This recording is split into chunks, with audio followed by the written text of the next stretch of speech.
You're watching Capital One Bowl Mania.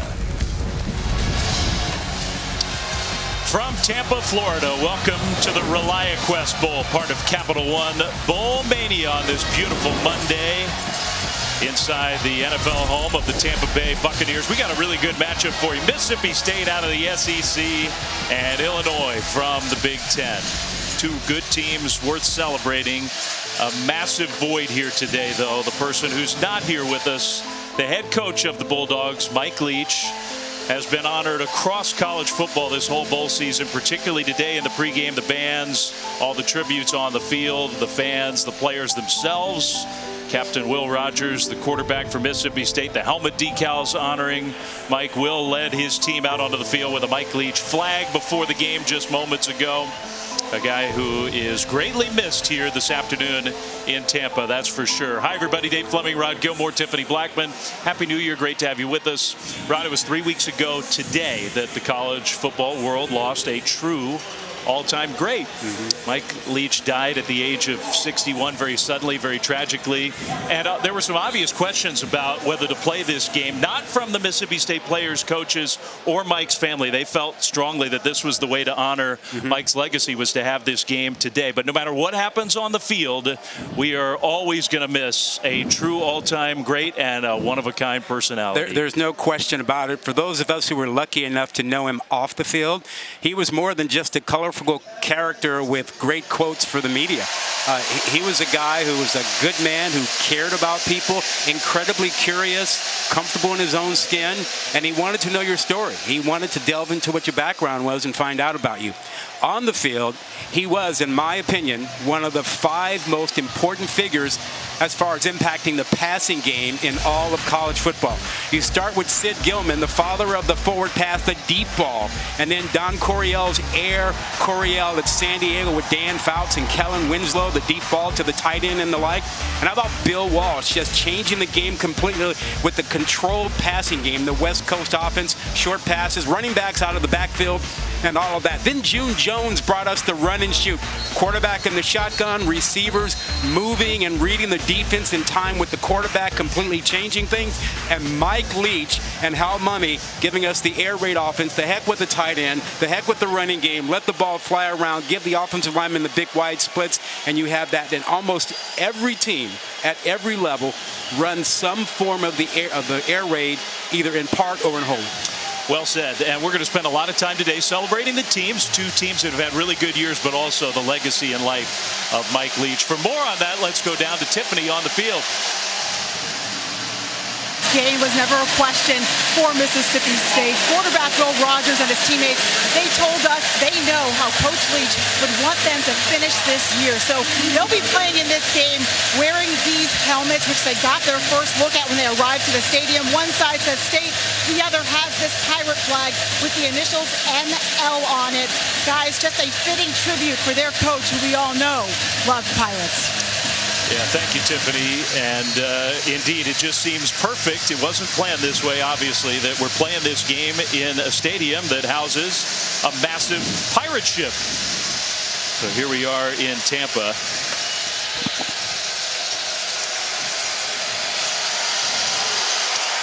Mississippi State won the toss, and fittingly for Mike, they want the ball. The offense has to come out on the field first, doesn't it? Couldn't be any other way, right? Yeah, no kidding. So the Bulldogs will take the field first.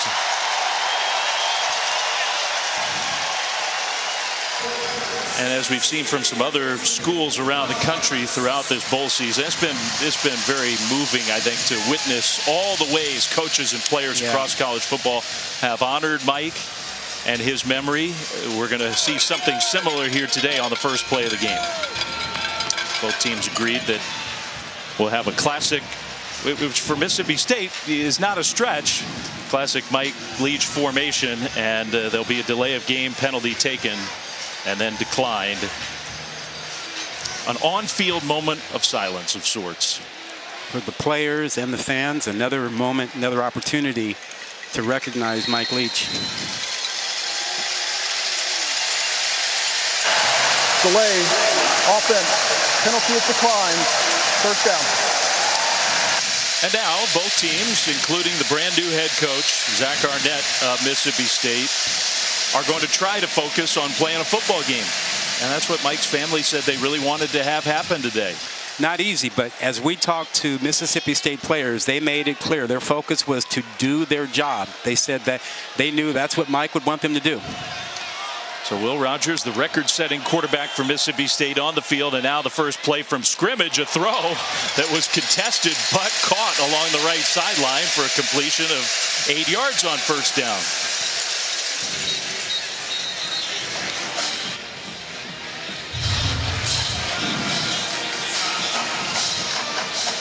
Well, Will, who's so close to another 4,000-yard season, he's got a chance to do something no SEC quarterback has ever done, have multiple 4,000-plus yard seasons in a career. If he can get to that number today, straight ahead run. And they actually spotted the first completion a couple yards shorter than it looked like initially. So it was second and about 4. Now it's going to be third and very short. Yeah, Will Rogers may be the most unique air raid quarterback for Mike Leach. He started as a true freshman, the only freshman to ever start for Mike Leach. Yeah, that had never happened before. And part of that is, you know, Mike's system is simple and also complicated, but it really requires a lot from the quarterback. The quarterback has a lot of responsibility. And Will took on that responsibility very young in his college career. A handoff on third and short. And I don't know if they got there. I don't think they did. They got to get to the 35. And that's going to be spotted short. Yeah, it is hard to run inside on this defense. The Illini defense has some tremendous guys up front. Johnny Newton goes at about 300 pounds at one edge. Avery, 325 inside. Keith Randolph. They play a lot of the bare front where they cover the guards and the center. And not a lot of room to move out those big guys. I mean, it is a fascinating matchup of two teams with totally different styles. And Illinois' defense had a terrific year. Now, they are missing some of their top defensive players. We'll talk about that as a part of almost every bowl game these days in college football. Now a penalty flag, and Mississippi State takes a delay. This one was not planned ahead of time. Not coordinated. What do you think? Mississippi State 2 runs in the opening series. That's Will Rogers making that decision. That's not air raid. He was joking with us. He goes, basically, if you saw a running play this year for us, that was me, because Coach Leach was not calling many running plays. Never wanted to call a run. Kind of a short, low line drive punt. And so now Illinois' offense will come on the field for the first time, led by their quarterback, Tommy DeVito, who transferred from Syracuse. Really ended up having a great year. A kid who played a lot of football for the Orange over the years, was a highly regarded, highly decorated high school quarterback from the state of New Jersey. Got beat up in his Syracuse career, frankly. Just didn't have a lot of protection from an offensive line that forced him to take a ton of hits. Came to Illinois and just blossomed. He acknowledged broken ribs and a bad shoulder that he played through while at Syracuse. He's been better protected here.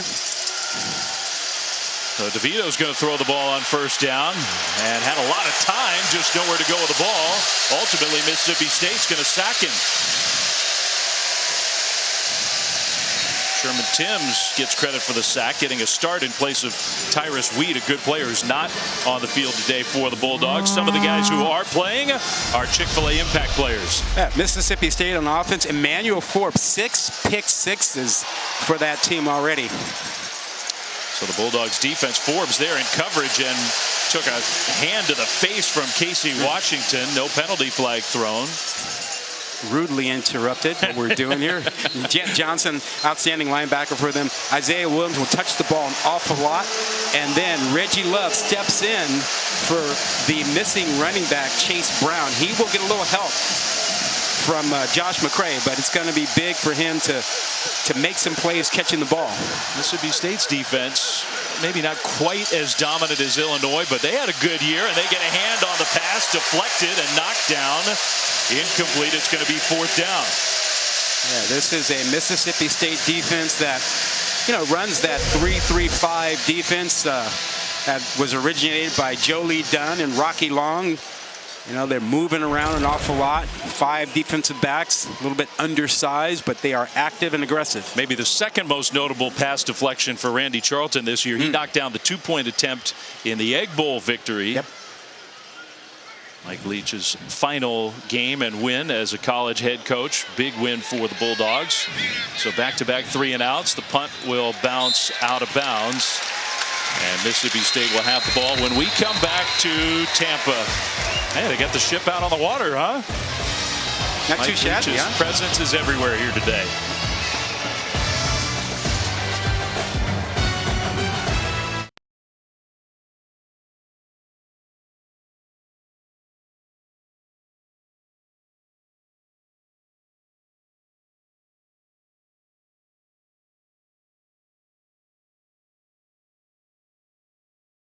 Comes on the field for the second time, a proper introduction for their record-setting quarterback, Will Rogers. Rod mentioned how he started as a true freshman, first one in Mike Leach's career to ever start as a true freshman, and he started every game since for the Bulldogs. Third last year in passing yards in all of college football, almost 4,800 yards. He's passed the great Dak Prescott, most yards and touchdowns in Mississippi State football history, and he told us he's coming back next year. How good is that, huh? Which, you know, I didn't see any news about it. I hadn't heard anything. Anybody asked, maybe somebody else had asked him about it, and we were sitting with him and we said, so, did we miss something? Are you coming back? Are you going to the NFL? He goes, no, I'm coming back. There was nothing posted on social media like you see these days where he says, I'm coming back or whatever. Yeah, is it even official if you don't post it with some big celebration? Will Rogers is coming back. Imagine the numbers he has a chance to put up for his career with another full season if he stays healthy. He's going deep here on 2nd down and 4. Incomplete. It'll be 3rd down. Let's go down to Tiff. Yeah, guys, he's not into the big flashy announcements as you were just talking about, and we got a sense from that just sitting down with him. He's not flashy about anything. He just happens to be a really down-to-earth guy that is really, really good at playing that quarterback position, guys. Well, Flem, he's going to have to play it well on his 3rd down. He's going to face a very aggressive defense, a lot of man coverage, and a safety sitting in the hole. Illinois missing some top players, missing their coordinator, who's now the head coach, Ryan Walters at Purdue, but also with a lot of talented guys left. Rogers will throw short. That pass is caught, and with that little move forward, I do believe Mississippi State gets the 1st down. That's Tulu Griffin. Yeah, you mentioned the defense, Illinois missing some guys. I mean, some real big-time players. Devin Weatherspoon, you know, who was in the running for the Jim Thorpe Award, one corner, is not here. Sidney Brown, outstanding safety, also isn't here. And they've been down a couple of corners, so they are looking at 3 freshmen playing their corner spots today. Witherspoon has a legit chance of being the first defensive back taken in the draft. He's that good. This pass across the middle is completed right around the mark for another 1st down, and it will be another 1st down, this time Justin Robinson. Yeah, and these young corners will get tested today. They play a lot of man coverage, and they play a lot of man coverage with inside technique. And so you'll probably see Will Rogers try to get the outbreaking routes and deep routes, not as many inside throws against those guys since the corners are sitting inside. 1st and 10 Bulldogs, 2nd possession of the game for Mississippi State. Jaquavius Marks, who in his own way has been a record-setting running back for Mississippi State, a lot of times catching the ball out of the backfield. He takes the carry here and gets 5 yards. I'm glad you mentioned that because Marks is a matchup problem for them. You know, when Marks comes out of the backfield as a receiver, he's going to be matched up against a linebacker. And that is something that I would expect Will Rogers to look for early and relatively often. His teammate Dylan Johnson was really good 1-2 punch out of the backfield this year for Mississippi State. Has left the team. Is in the portal. This pass incomplete.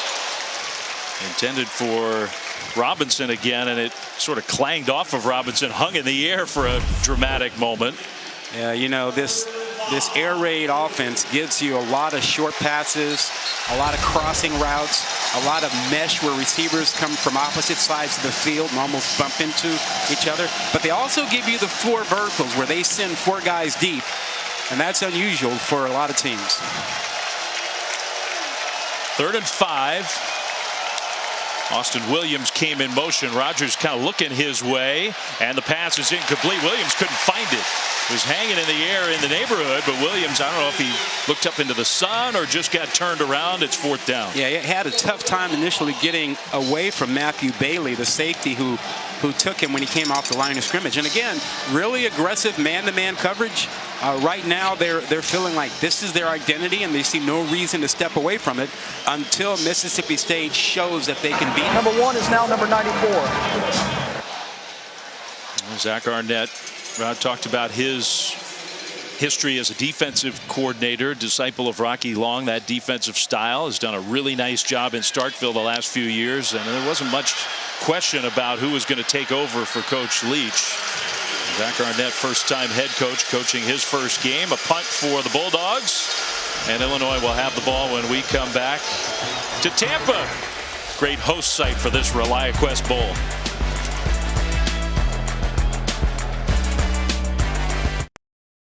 The ReliaQuest Bowl is brought to you by ReliaQuest. Make security possible. And Capital One. What's in your wallet? The most literal of all of the traditional bowl game activities, bowling. A visit to Busch Gardens, out to Clearwater Beach. Illinois players don't have a lot of opportunity to work on their tans at home. So it's a good chance here leading it. Both teams been here for about a week. Yeah.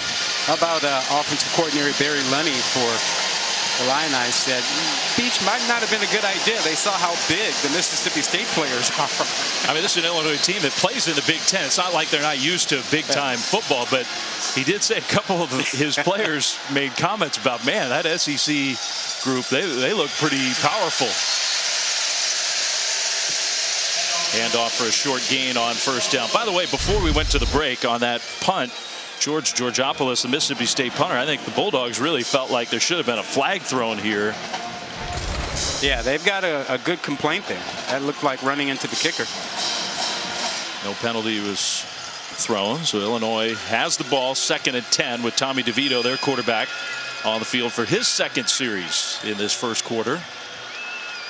The defenses have dominated so far. DeVito throws across the middle into traffic, and that pass is caught.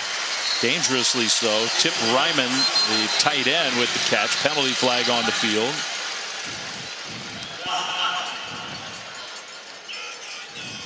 Illinois, among all the players, they are missing one of their top tight ends. Luke Ford is no longer with the team. He's not playing today. Face mask. Defense, number 0. 15-yard penalty. Jalen Green gets called for the face mask penalty for Mississippi State. Yeah, right at the end here. You see Jalen Green got the face mask. You know what? I remember a few years ago when I first saw Tommy DeVito play, I wondered, is he related to Danny DeVito? He is not. He is not. Although, you remember the character Tommy DeVito from Goodfellas? Sure. Yeah. Both Danny and Tommy are Jersey guys. Both very proud of it. Nice quick hitter out to Isaiah Williams, who's the big playmaker for the Illini on the outside. A catch and run for a nice gain, first down, Illinois. Well, and he's the guy that's going to have to touch the ball an awful lot. He's the most dynamic player on this offense. Isaiah Williams, 72 catches on the season, and he is great after the catch. Yeah, a lot of them look like that or like this. There goes Isaiah Williams again, this time much shorter than the 23-yard gain, just a couple on first down. How about how much he's progressed in just 2 years as a wide receiver? He was a quarterback.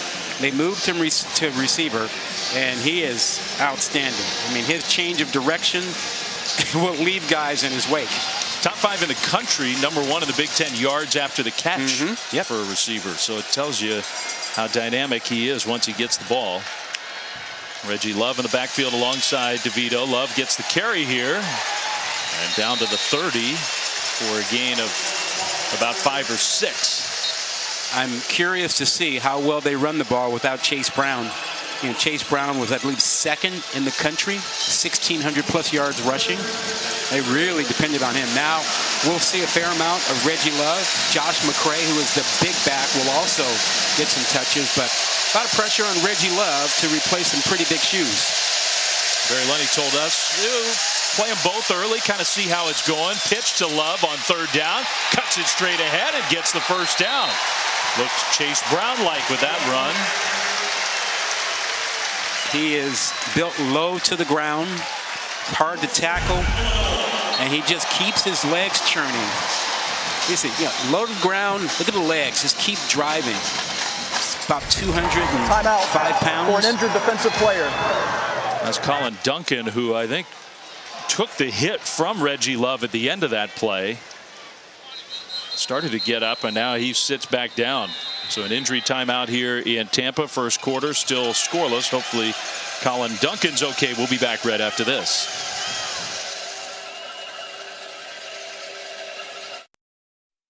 First advice, elope. Just eliminate all the family input aggravation. I mean, I completely hate candy corn. I hope there's Bigfoot. I don't think there is. Sprees in a box, outstanding. You have to go to the dollar store to find it, but I do. And then if you go chocolate, probably Almond Joy. There just was nobody like Mike Leach. Yeah, and he was serious about those positions. Eloping, he told his receiver, Austin Williams, who's engaged, you should elope. Throw across the middle, wide open, a penalty flag throw, and that play doesn't count.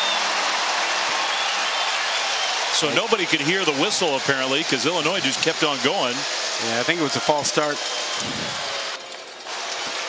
Prior to the snap, false start, offense, number 54, 5-yard penalty, first down.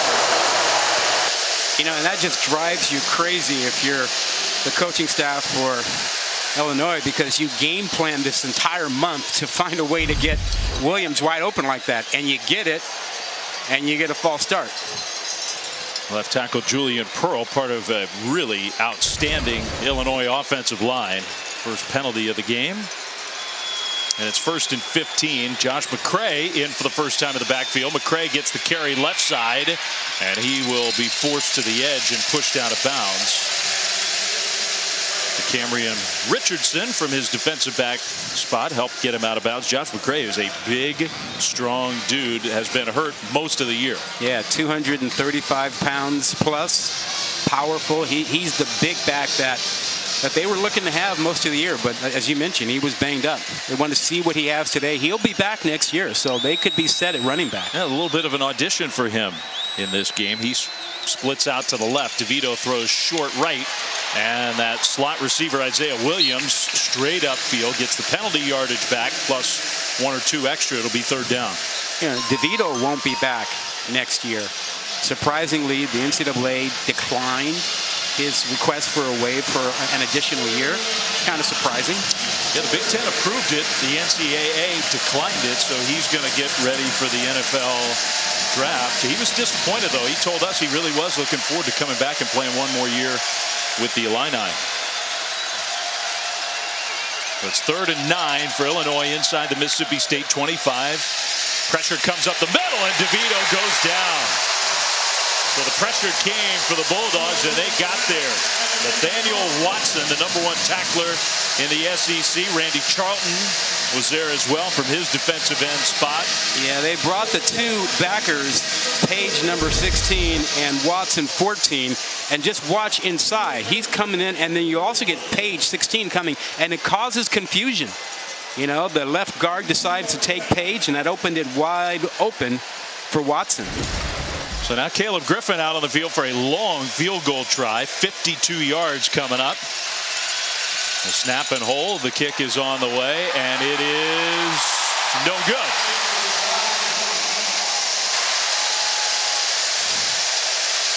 So a nice drive for the Illini, and yet no points on the board. Seems like he had plenty of leg, just couldn't get it to pull inside. Fred Bielema was telling us this is a good stadium to kick in, so he would be willing to let his kicker try from longer out. And that was a 52-yard attempt, no good. This season, Allstate will celebrate every field goal and extra point made by participating universities by making a donation to the university's General Scholarship Fund. Thank you, Allstate. Fred Bielema has done such a terrific job at Illinois. Best season the Illini have had in a long time. Will Rogers back on the field, floats one right side. That's complete to Lou Griffin for a catch and run. Mississippi State first down. Brett Bielema had a close relationship, the Illini head coach, with Mike Leach. Yeah, you know, Mike Leach, David Cutcliffe, and Bielema were a threesome. He said they were hanging out on trips, fishing trips in the Keys, and stayed close throughout the years. And in fact, he spoke to Leach a few days before he passed. Rodgers, all kinds of time, throws it short, and that pass is going to be, I assume, incomplete. Nobody said anything on the field. It is incomplete. Ruling on the field is an incomplete pass. Second down. Wow, the true freshman Xavier Scott from the state of Florida, who played great against Michigan late in the year. What a big hit from him. Yeah, 5'11", 185 pounds, but he hits like a 225-pounder there. Perfect timing. Shoulder wrap up. That's a really good tackle. Well, maybe he's going to be the next Devin Witherspoon. Maybe. You know, he's getting his opportunity today along with Tyler Strain at the other corner. Second down and long. That throw is also incomplete. Trying to hit Griffin again. Yeah, see, those inside routes are really hard to run when the coverage is man-to-man inside technique. You have to fight over the corner to get inside. It's almost impossible to do when the technique is played correctly. The easier path for Mississippi State is to throw the out-breaking routes and to throw the deep route. That's a harder route to cover when you're playing inside technique. So far, this Illinois defense is really holding up against the Bulldogs' passing attack. It's 3rd and 10 from near midfield. Rodgers in the shotgun. Pressure comes immediately. Rodgers gets away for a moment. He's going to throw short, incomplete. Now that must have been a miscommunication along the front, because there was an unblocked rusher for the Illini right away. Yeah, a little bit of an overload on Illinois the far number side. one is now you see it comes from the 94. far side, and then on the near side, someone just completely forgot about Keith Randolph. And how do you forget about Randolph? Because he is a big-time player. I mean, Illinois really, truly believes Randolph and Newton together are as good of a combination along the defensive line, especially bigger interior style guys, of any team in the country. Well, they're 1st and 2nd in the Big Ten in tackles for losses. They make impacts from their edge. They call them the law firm, those two. Now another bit of contact in the backfield on the punter. There is a flag thrown. The punt was received inside the 5, no fair catch, and returned outside the 10. Let's see what this penalty is. Second time in a row, George Georgopoulos has been knocked down, punting the ball away. It was 4th and 10, so it matters what kind of penalty this is. He wasn't blocked into him, was he? No, I don't think so. There is no foul on the play for roughing the kicker, because the receiving team player was blocked into the punter. Okay. Yeah. You were right. I was wrong. Yeah, you'll see this right at the edge. Here comes the block. Just enough of a push to put him there. Yeah. I guess that counts as enough. Yeah. Now, the first one, which wasn't called, there was no such issue. No blocking or defender. Probably should have been called, but not that time. That was the right call. Final 3 minutes of the first quarter, dominated by the defenses. Mississippi State's defense back on the field. Illinois moved the ball effectively last time they had it. Just didn't score. Handoff straight ahead, and not much room there at all, although a nice powerful push from Love to at least get a yard or two on first down. You know, the theory about attacking this defense, this 3-3-5 aggressive Rocky Long style defense, is really to be powerful. You know, to use 2 tight ends, to run at them, to create that extra gap, make it hard for them to cover all gaps. But so far, not a lot of 2 tight end sets for Illinois. Notice how long the defense waits to get its call. DeVito, a little pump fake, and then throws to nobody. So that play just got blown up. I think Emmanuel Forbes was a big reason why. You know, when you see 13 out there for Mississippi State, you just look the other way. I mean, it's just too dangerous to throw his way. He has 6 pick sixes in his career, 3 this season.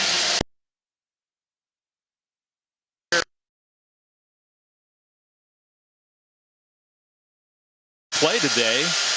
He's going to get drafted by the NFL. He's had a great career, but he wanted to play. 3rd and 8. Just a 3-man rush for the Bulldogs. DeVito, incomplete. A rare inaccurate delivery from Tommy DeVito intended for Pat Bryant. It's 4th down. Yeah, miscommunication. You had Bryant curling in, and you had DeVito throwing out. He's got time here, but just a miscommunication, behind him. So we haven't seen Illinois get into a rhythm yet in any way, shape, or form. I expect some sort of a tweak the next time they get the ball. Illini have 43 total yards. Mississippi State has 50 yards. This is the 5th punt of the first quarter. Somewhere Mike Leach is disgusted. Yes, he is. Booming punt is going to send Griffin back around his own 30. Very dangerous return man. One of the best in all of college football. Ahead to the 40. 54-yard punt and a 9-yard return. Sunday, 2 Eastern on ABC and the ESPN app. The FCS championship game. The Dakotas, North Dakota State, the Bison, and the Jackrabbits of South Dakota State. Bison, defending champs. They've won 9 of the last 11 FCS titles. A true dynasty, but South Dakota State beat them this year in Fargo. They're the #1 seed. Can they win the championship? Is there an FCS championship game if you don't have North Dakota State? It is truly incredible the success they've had. Multiple head coaches, all the personnel turns over, the success stays the same. Rogers flips it to Griffin, coming across the formation, and Griffin just didn't have much room. That was, again, Scott, the true freshman defensive back, making a nice play. So Steve Spurrier Jr. is calling the plays from the sideline for Mississippi State. As you know, Mike Leach always did that, had the folded up paper with just a few plays. But his quarterback, Will Rogers, has the freedom to change plays at the line of scrimmage. And he does it a lot. And Mike really trusted Will to do it effectively. And he gets the pass caught. A juggling catch. Rufus Harvey, nice play. He was wide open, and he had to reach up, tip the ball to himself, 1st down. Yeah, and this offense against this defense, the matchup is to get your good receivers on the safety. That's Quan Martin, a safety, working against a wide receiver. That's a matchup that Mississippi State wants as much as possible. So into Illinois territory inside the 40, 1st and 10. Rogers again with all kinds of time, and now it's just going to go down. He's a lot of things, Will Rogers. He is not much of a scrambling quarterback. He missed Harvey, 82, running free down the middle of the field. He couldn't see him, but had he spotted Harvey, that would have been one of the easiest touchdown throws of his career. Completely wide open. That doesn't happen very often. You mentioned Steve Spurrier Jr., who is the offensive coordinator for this game. We asked Zach Arnett, the new head coach, whether he had decided on an offensive coordinator, and he said no, he really was focused on the bowl game. He hasn't decided on a defensive coordinator. So we'll see if there's some news after this game. He had a few things going on that they had to deal with getting. He did. Through the memorial service and keeping the team together and some recruiting, all those things. Signing day was right in the middle of all that. Yep. And then your first practices as a head coach leading up to this bowl game. That looked like a blown play, and Rogers kind of improvised, ran an option and pitched it over to Marks. That's the end of the first quarter.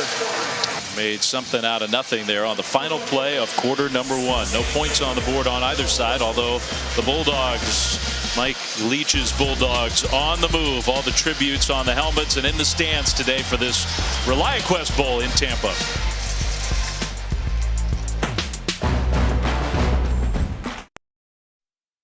There was a time there, right when we took a knee where, I thought about my dad, thought about Coach Leach. It's pretty special when you can win one of these games, and you certainly wish you could share it with them. But, you feel their presence, you really do. And it was, it was like you said, man, it was an old-fashioned shootout and something he would have got a kick out of for sure. Really just right after TCU's dramatic win against Michigan in the semifinals, Sonny Dykes thinking about Coach Leach and his dad, and he and TCU will take on Georgia, the national championship game presented by AT&T on Monday. Coverage begins 1 week from today, 7:30 Eastern on ESPN. Coverage all day. Mike's son Cody, graduate assistant coach for this Mississippi State team, is here today. You imagine it's a very tough day for Cody to be on that sideline without his dad. Just a great young man, very valued part of this staff in Starkville. The Bulldogs facing a 3rd and 6. Rogers across the middle and a nice delivery. First down and more. That's Austin Williams with the catch for a Bulldogs first down. And you see the working against the linebackers who have man coverage, and Austin Williams just slips behind Barnes, and you'll see more of that. You sort of get the sense that this month off has not been really good for both of these offenses, and now they're starting to get a little bit of traction. Austin Williams, the SEC Football Scholar Athlete of the Year. He's had a 4.0. This will be his final game. He's had a 4.0 GPA every semester. Wow. At Mississippi State. And he's had a great career. Throw over the left side. That one complete to Justin Robinson on first down for a gain of 6. Austin Williams is the young man who is engaged. Will get married in April. He said, no doubt, Mike Leach told him, just elope, man. Don't go through all the planning. Austin did not follow Mike's advice on that front. Top 5 all-time Mississippi State history in terms of catches in his great career.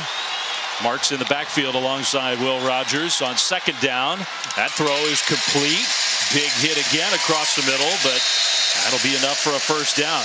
Nice catch from Rufus Harvey. Working on the safeties inside there. Kendall Smith, number 7, and Quan Martin, number 21.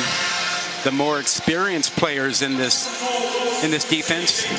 Missing Sidney Brown. Yeah, Sidney Brown, did you see him in that Northwestern game? He had 2 touchdowns, a pick 6, and a scoop and score. Illinois had more interceptions, more takeaways than any defense in all of college football this year. It was a signature for them. They tend to play a little bit more picket fence down here and not man coverage. That one is thrown right to an Illini defensive back, and there's another Illinois interception. It's Matthew Bailey at the goal line. You mentioned it.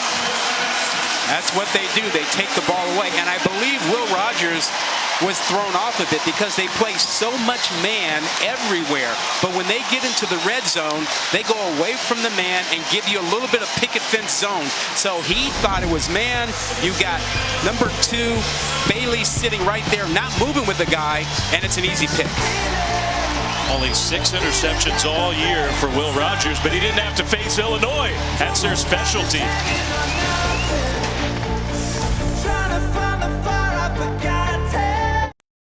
Our first points of this ReliaQuest Bowl, but Will Rogers threw his first red zone interception of the whole year. How remarkable is that? 22 touchdowns, no picks in the red zone all year until that last one. So Illinois gets the ball back. Let's go down to Tiff.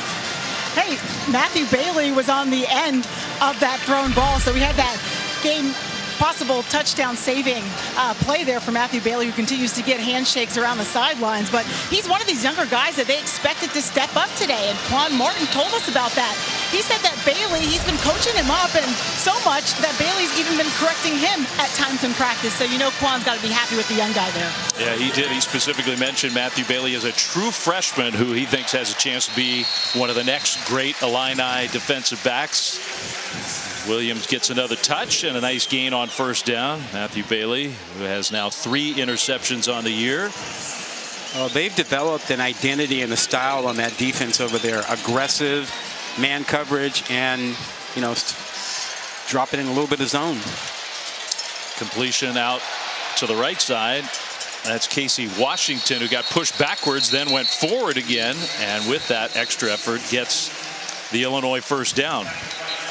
some of that identity, we're still talking about the Illinois defense after they come up with the takeaway, was their coordinator Ryan Walters, who now is the brand new head coach at Purdue, deservedly so. Brett Bielema very intentionally, though, groomed Aaron Henry, who played for Bielema at Wisconsin, was a great defensive back there, has been a coach with Brett for a long time, to be the new defensive coordinator, and this is his first game coordinating that defense. They expect the success level to remain. Nice moves by Reggie Love, who got to the outside and gets 12 yards and another Illinois first down. How good is that? You know, a little jump cut to get to the outside, to slide along. He's patient. He doesn't force it when it's not there, and feels it to the outside, sees it. Great vision there. Learn a little something behind Chase Brown. Chase Brown, more than 1,600 yards this year, All-American running back. Not playing in this game, but Reggie Love with an excellent run there. DeVito in the pocket. Now looking to run. He'll throw short. That's Isaiah Williams, who gets another catch and run first down into Mississippi State territory. You know, Tommy DeVito's had the best year of his career. You know, the 4 years at Syracuse, he described those years to us as a roller coaster. You know, banged up some, you know, but an up and down season. But he set career marks in just about every statistical category this season at Illinois. Completed 70% of his passes, one of the best completion percentages of any quarterback in the country. Very efficient. Josh McCray in the backfield alongside DeVito. Play fake to him. DeVito throwing deep right sideline and incomplete. Out of bounds. Pat Bryant was somewhere in the neighborhood. Yeah, great coverage over there. I would expect to see for an injured defensive player. A few more shots down the field at the safeties, not so much at the corners. Jordan Davis, defensive lineman, down on the field. 10:54 to go, first half. Still scoreless in Tampa, and we'll step aside and be back right after this.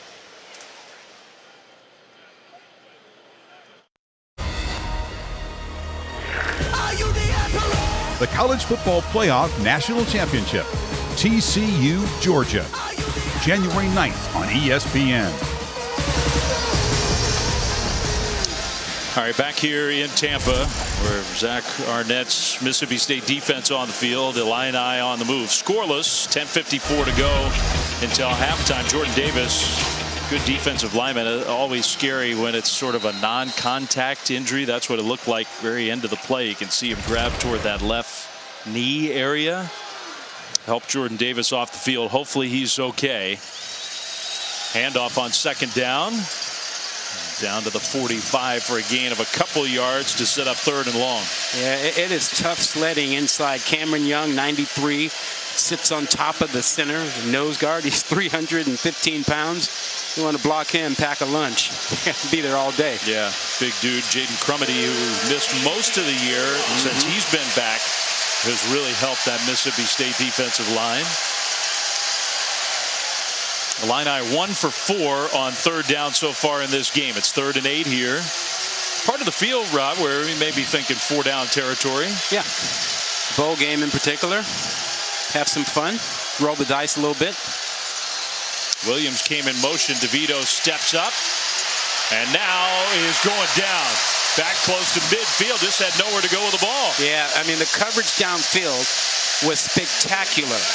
I mean, they brought 6 guys to pressure the quarterback, but the coverage behind that was amazing. You saw DeVito come up, clutch, and look like, well, I can get rid of the ball. I got time, but there was no place to go with it. Yeah, Watson gets credit for the sack, but you're right. It was really the DBs because the pressure was initially picked up. He had plenty of time. Loss of 4. That's the 3rd sack already for the Bulldogs.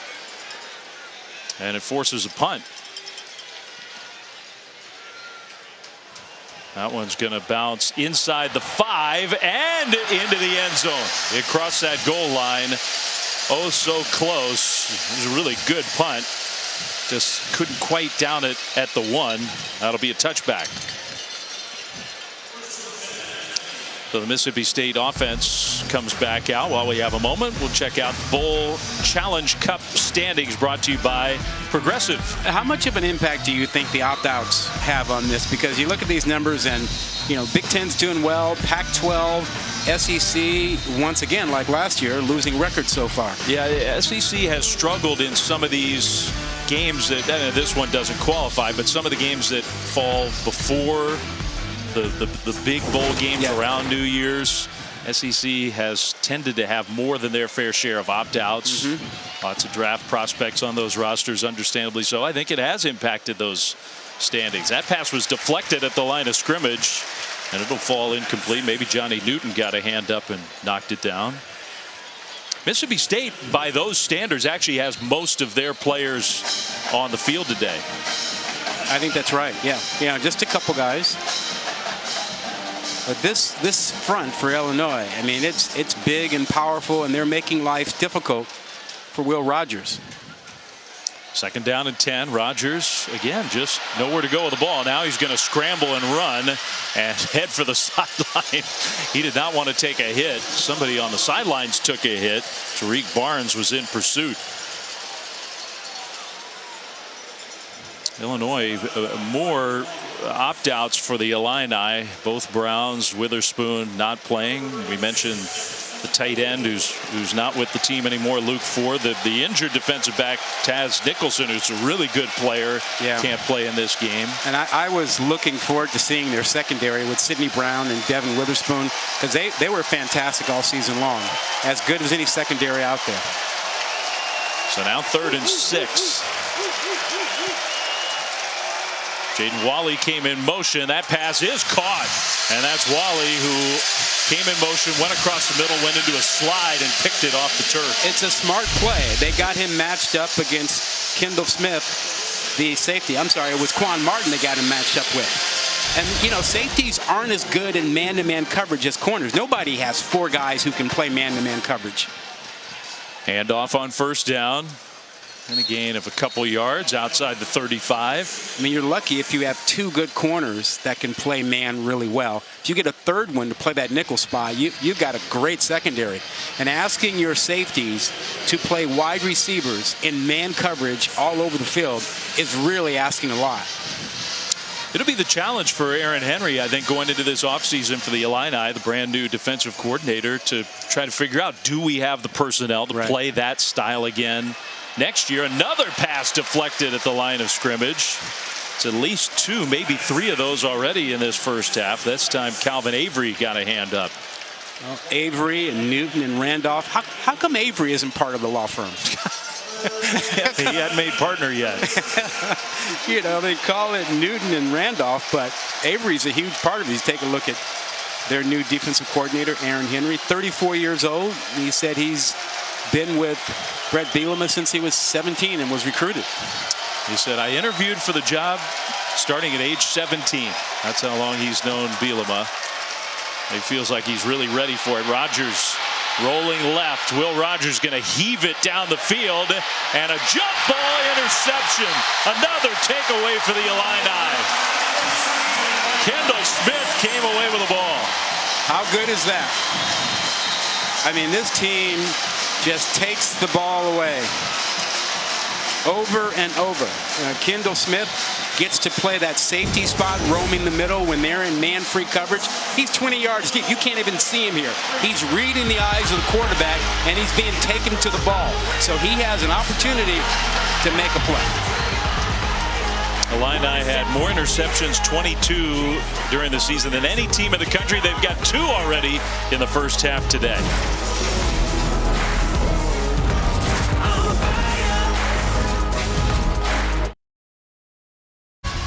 Well, it's the best year Illinois football's had in a long time. First 8-win year since the Rose Bowl team back in 2007. They started the year 7-1, rose as high as 16 in the AP poll without a lot of expectation coming into the year. 3-game losing streak, some of that very understandable with the difficulty of the schedule. They hung tough, man. They easily could have won that game at Michigan. Michigan, of course, was in the top 4.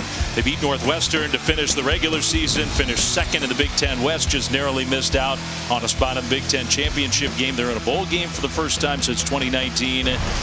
They've only had 4 9 or more win years in the last 70 seasons. Wow. They have a chance to win their 9th game here today. It's been a great year for Brett Bielema's team. Mississippi State's defense trying to match the Illini defense. You know, you think about their season, I think if they could have 2 games back, the loss to Indiana would be one, and the Purdue game, they had chances in that game to win. Those are 2 that I think they feel like they should have had. And maybe a program that took a huge leap forward, wasn't quite ready to leap into that true upper echelon, but it could be happening in front of our eyes. I mean, Illinois feels like they are set up for long-term success. Talent level's been way upgraded. DeVito's going to throw across the middle, and a nice delivery. Isaiah Williams into Mississippi State territory, and it's tough to get him down all the way to the 38. That's a 41-yard gain. Well-designed play. Get him in the slot. Get him on the safety. Again, he's on Colin Duncan. That is a mismatch. That's a great job of creating the matchups that you want to get a big play. Now, that guy was a former quarterback. He has found his home. He's got great hands. 6 catches, already 93 yards receiving in this first half. He's been the standout. This one is complete left side. That's Casey Washington, who's been heavily involved. No Brian Hightower, one of the other top receivers for the Illini today. He's banged up and not playing. Casey Washington's made an impact. Yeah. You know, they need more of that, more throws on first down so they can stay ahead of the chains. They are getting stuffed on first down when they run it. Tight end in motion, a play fake, and they'll throw it to the tight end. That's Ryman, who maybe the need wasn't down. They never blew the whistle, so he kept going. Nice extra effort from the sophomore from Rapid City, South Dakota. Timeout for an injured defensive player. Uh-oh. Is that Emmanuel Forbes? It is. Standout player who decided to play in this game, even though he's going to the NFL draft after this, and we just hope that he's all right. Yeah, he said that his friends and family reminded him, you finish what you start, and that's why he decided to play in this game. Just has had a great career. An unbelievable career. Super kid to talk to. Big personality. So that extra effort there. That is sort of strange. What happened at the end of that play? His shoe came off also. Yeah, I can't tell. He's grabbing that lower left leg. He is up now and putting some weight on the leg. So hopefully for Emmanuel Forbes, there was some pain and a jolt, but nothing too serious. Whether we see him in this game again, I don't know, but he has a chance to be a high round draft pick. He's that good. Talented corner, great man-to-man cover skills, great ball skills with all those picks, 14 in his career. You know, he'll probably put on a little bit of weight, get a little stronger, but he's got that length with long arms. He can really play. He was a baseball player and was going to have Tommy John surgery, and so decided to just stick with football. He couldn't play baseball in college. There's Jordan Davis, another banged up defensive player for the Bulldogs. He's going to the locker room. Yeah, Forbes was an All-American in 3 sports in high school. Wow. Hard to do. Handoff straight ahead, big hole, and a nice run for Josh McCray to get down close to the 10-yard line. A little trap inside. You know, this style of defense, the defensive linemen don't line up in gaps. They try to disguise where they're going, and sometimes with a little trap play, you can catch them. They typically line up over a lineman, and then they move to the gap. So if you can catch them, you can get something inside like that. Good long drive for the Illini. A little pistol formation. Handoff McCray to the corner, and that was well defended. Jet Johnson, who is coming back to play another year at Mississippi State. He didn't want to make a big deal about that, but he's coming back. He was a top 5 tackler in the SEC this season.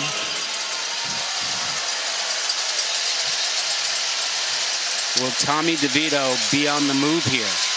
Roll him away from a little pressure? Give him a run pass option? Yeah, maybe get the ball again to number 1. Isaiah Williams is having a big first half. He is dynamic. 2nd and 9. They are going to give it to Williams. They pitched it forward. Williams finds a crease and gets down inside the 5. Man, that is just, he is so shifty and nimble in traffic.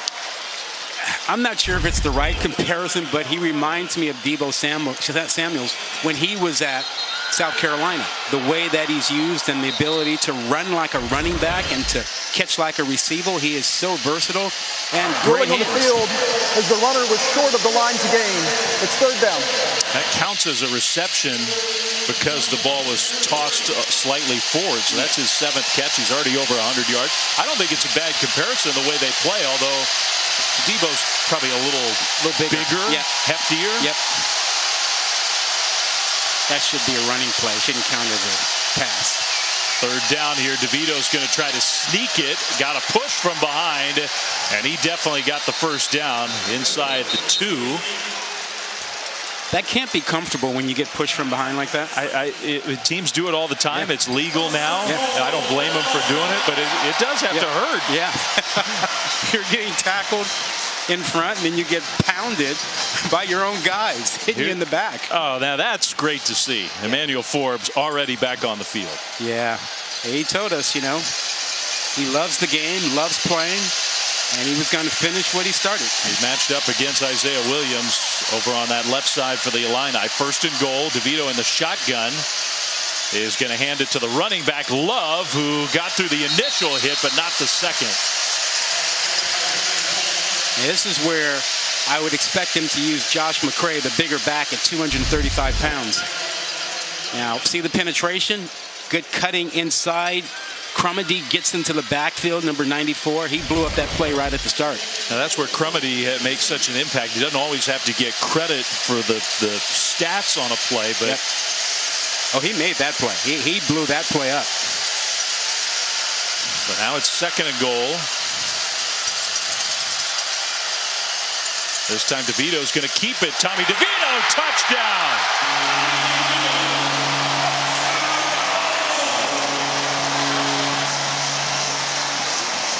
He wants to go out with a bang in his college career, and he gets the first points of this bowl game in Tampa. It's 6-0 Illini. Sometimes you have the right call. You catch the defensive line slanting a little bit away from the run, and you got your guys in advantage. He just cruises into the end zone.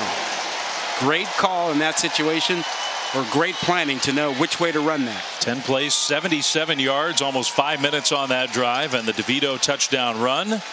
Caleb Griffin with the extra point. Kick is up, and it is good. Well, the Illini come up with another takeaway, get the ball back and turn that into points. Points off of turnovers. Big play by Kendall Smith to get his setup. And the quarterback playing his last game gets his first touchdown of the game.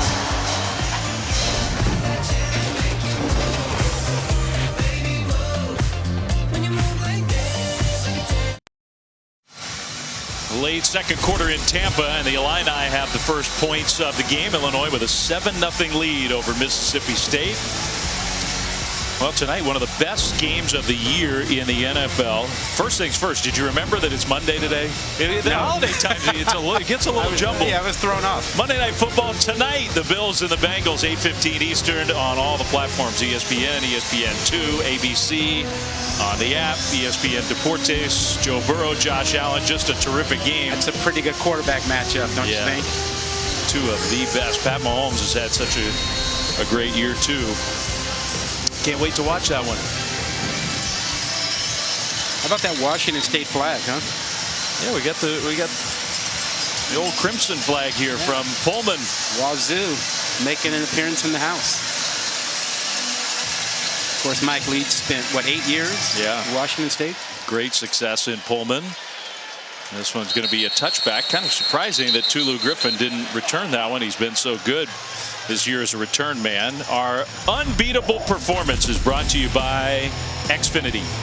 Yeah, and the start has been really, really good for this defense. You know, a couple of takeaways already, 2 picks by the Illini defense, and when they need offense, how about letting Isaiah Williams get it done? He's got 7 catches already for 101 yards, and then finishing off that drive was the quarterback, Tommy DeVito.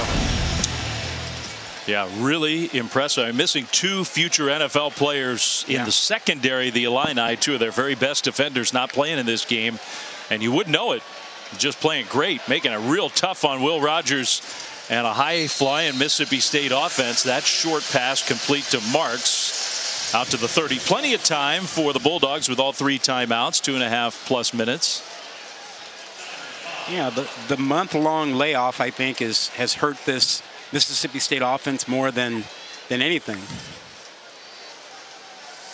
In the pocket, Rogers is going to throw again, being pressured. Got the pass complete. That'll be a Mississippi State first down and much more along the sideline. Man, that was nifty. Justin Robinson got away from the would-be tackler and made that into a 25-yard gain. 6'4", 220-pound redshirt sophomore. Watch the tightrope. Nicely done on the sideline. He is a big target.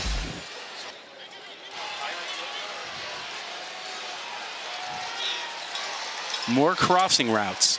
Crossing routes are really difficult if you're playing man coverage. Hard to chase that guy across the field. That was the longest play from scrimmage for the Bulldogs in this game, and now a run play on first down. Marks with the carry. Keith Randolph made the tackle. Under 2 minutes to go. Yeah, when Will Rogers audibles to a running play, he's looking at the box, the area closest to the line of scrimmage, and counting the defensive players. If he has more blockers than there are defenders, he checks to a running play.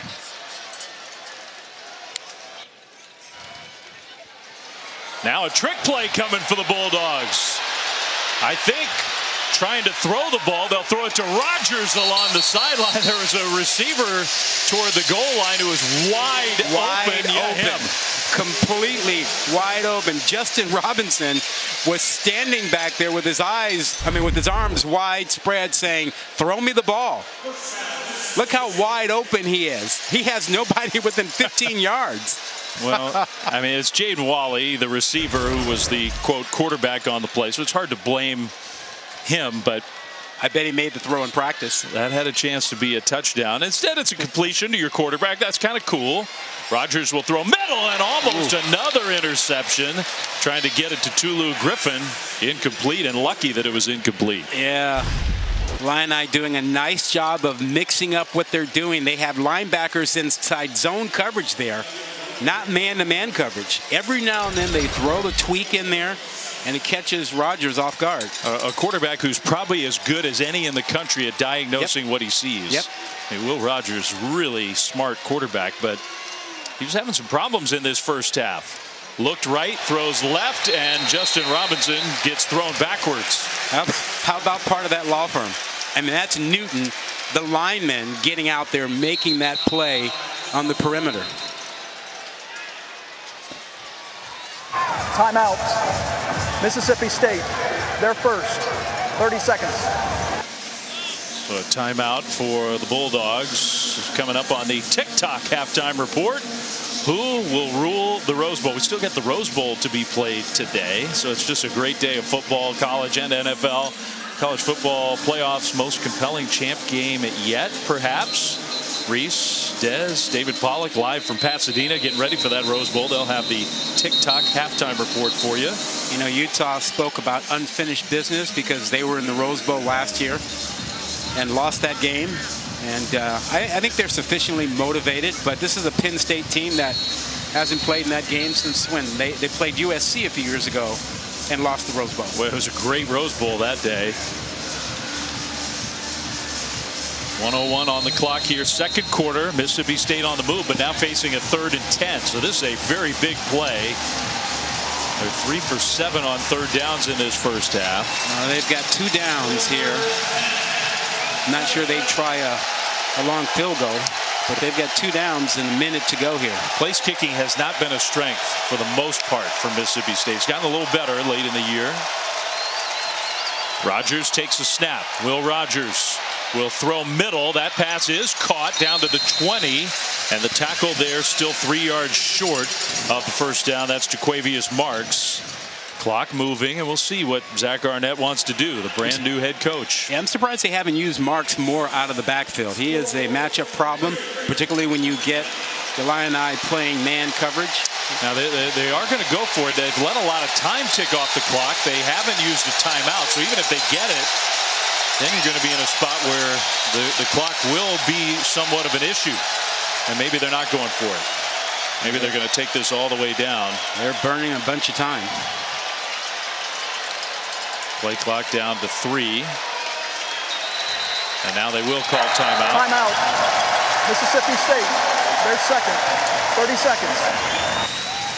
So Zach Arnett will presumably now send the field goal team out and try to get some points on the board in this first half.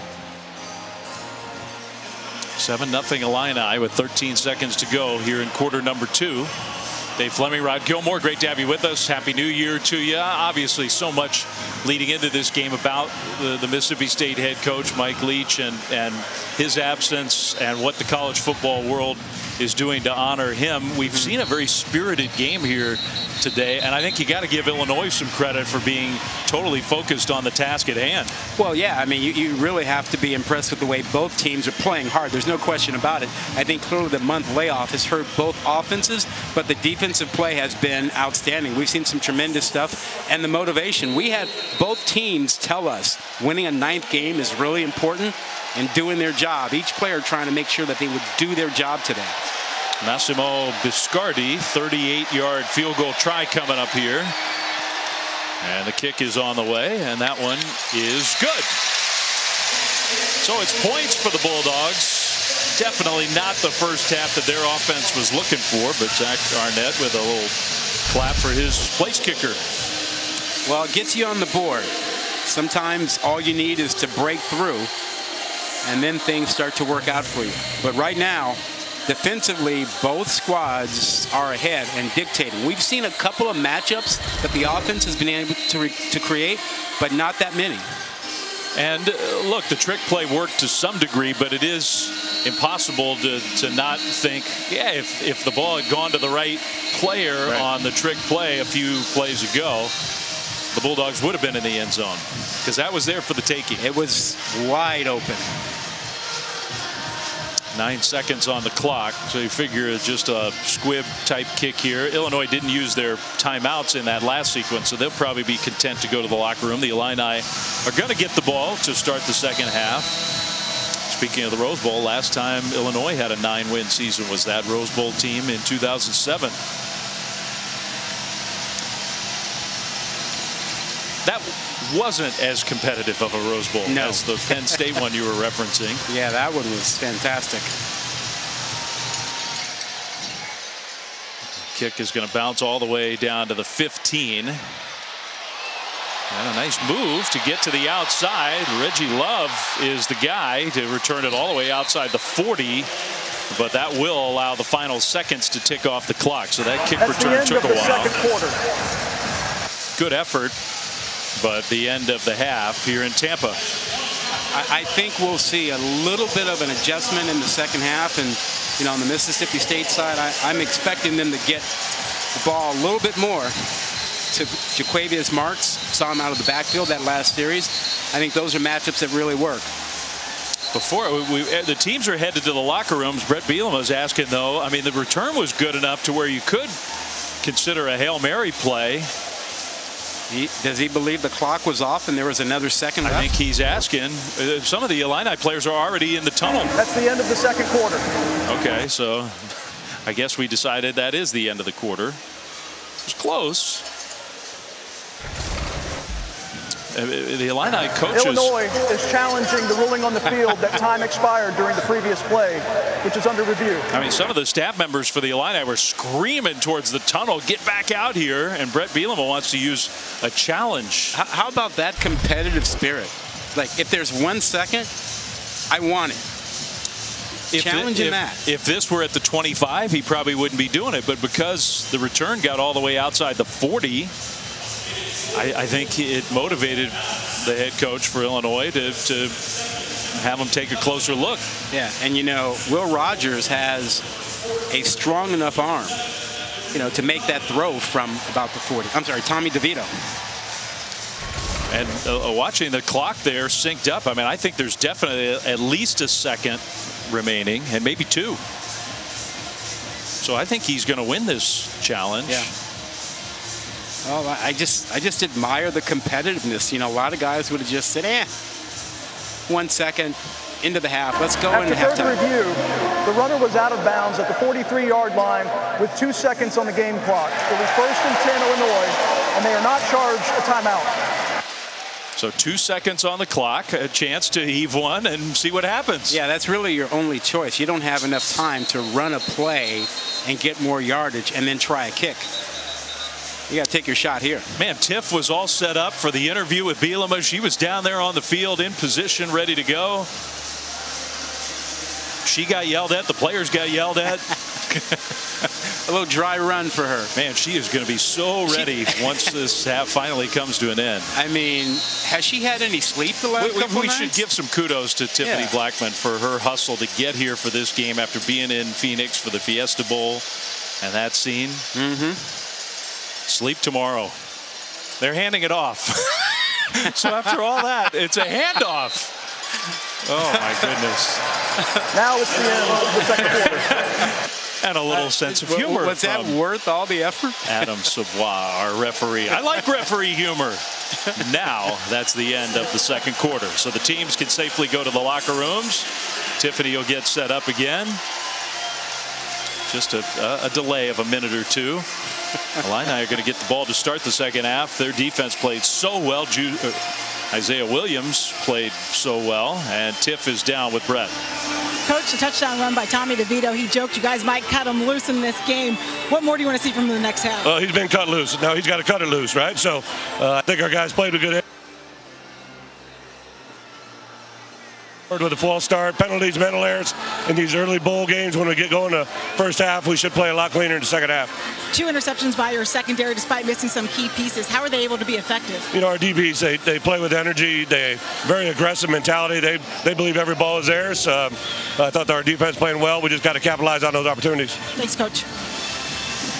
And thank you, Tiffany.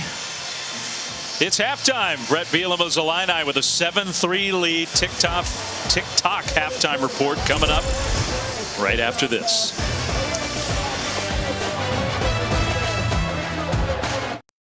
Welcome to the TikTok halftime report.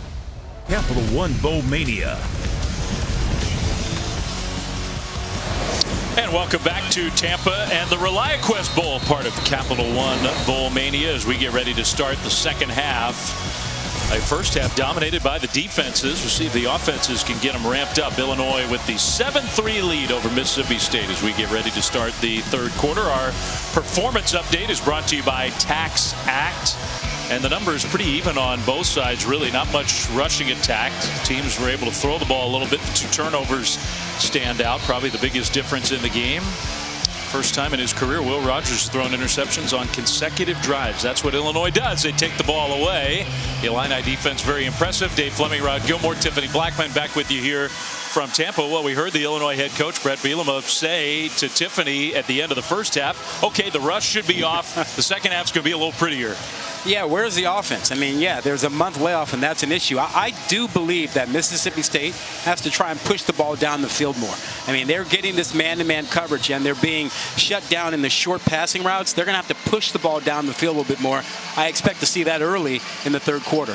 Yeah, not easy to do against Illinois. Their defense, super impressive. The Illini defensive performance all year has been outstanding and being tested against a good SEC offense without some of their best players on the defensive side of the ball. You have to be impressed with the way Illinois is playing. They will get the ball to start the second half, and the kick return just outside the 20-yard line. Let's go down on the field to Tiffany.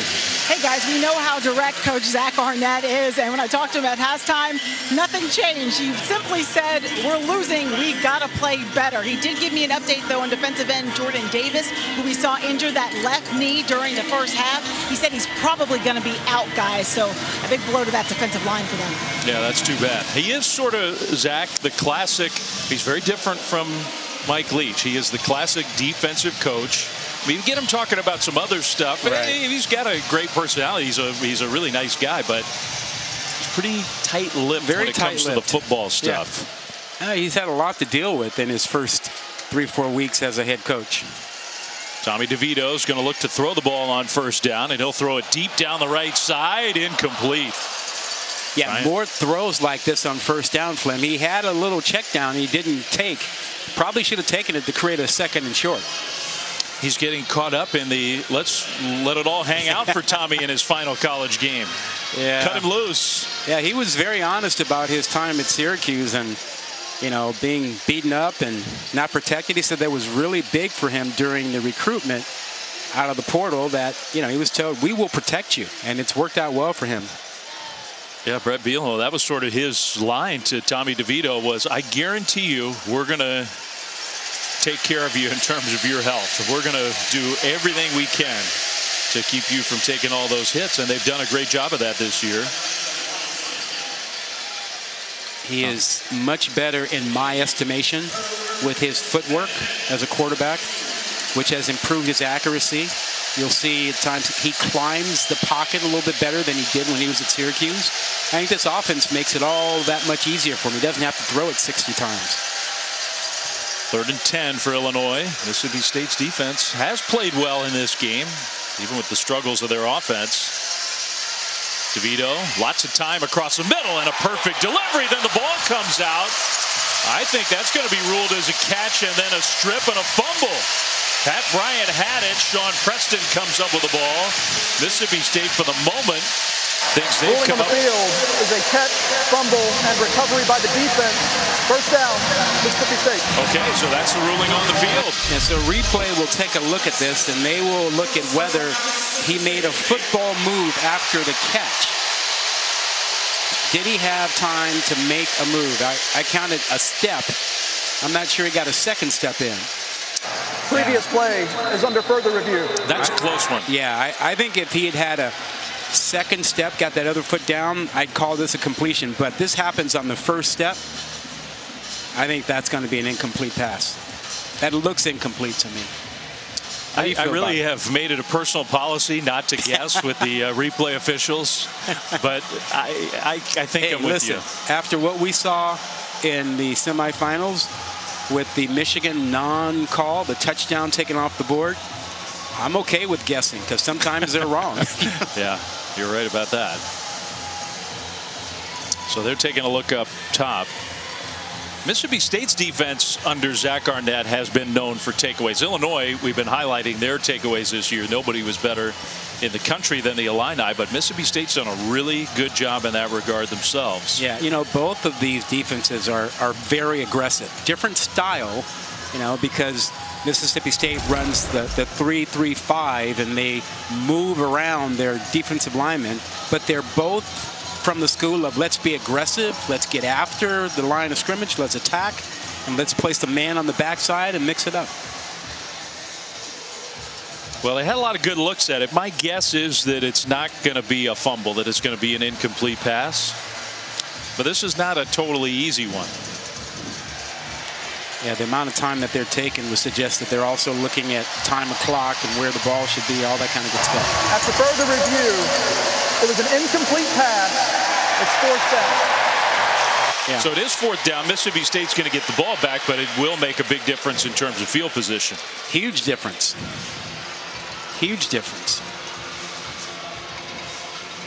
We'll get a chance to see when Mississippi State gets the ball whether they have tweaked their plan. You know, they have a tendency to really throw short, but that really hasn't been available. I mean, they've been eaten up on the defensive side by the short coverage, the man coverage. And, you know, push the ball down the field a little bit. Hey, you got Tulu Griffin as the kick returner. He's been so dynamic for Mississippi State in his career. A lot of good kickoff returns. This time a booming punt and a fair catch made back at the 25. So that's where the Bulldogs offense will come back on the field after a 53-yard punt. Tonight we wrap up the New Year's 6. It's the Rose Bowl game presented by Prudential. Number 11 Penn State, number 8 Utah. 5 p.m. Eastern on ESPN and the app.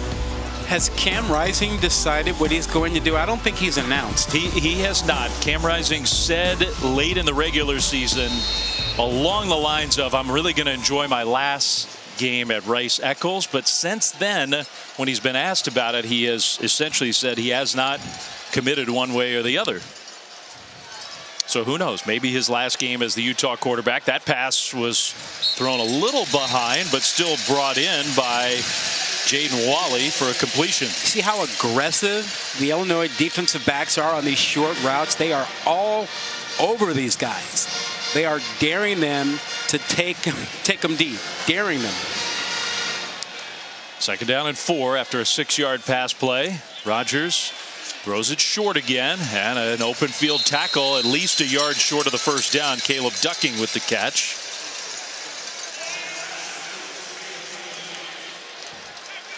One of the things about this defense is, they normally keep their free safety. There he is, Kendall Smith, number 7, about 20 yards deep, so that he has the range and the depth to help in single coverage. A little closer on 3rd and 1. They run the ball, and Illinois was ready for that. They stopped the Bulldogs well short. Johnny Newton, another good play. The hometown kid is from here in the Tampa-St. Pete area, and Mississippi State's going to have to punt the ball. Yeah, Johnny Newton, number 4.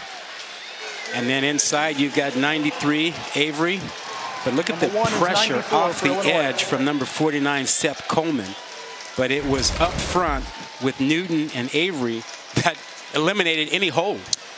Coleman's an outside linebacker. Illinois' coaches said he might be the fastest player on the field for us, which is pretty remarkable. Low end-over-end punt, and it's going to bounce and roll inside the 25 down to about the 22. So far, second half more of the same. Both defenses playing really well here today in Tampa, Florida. We'll be back right after this.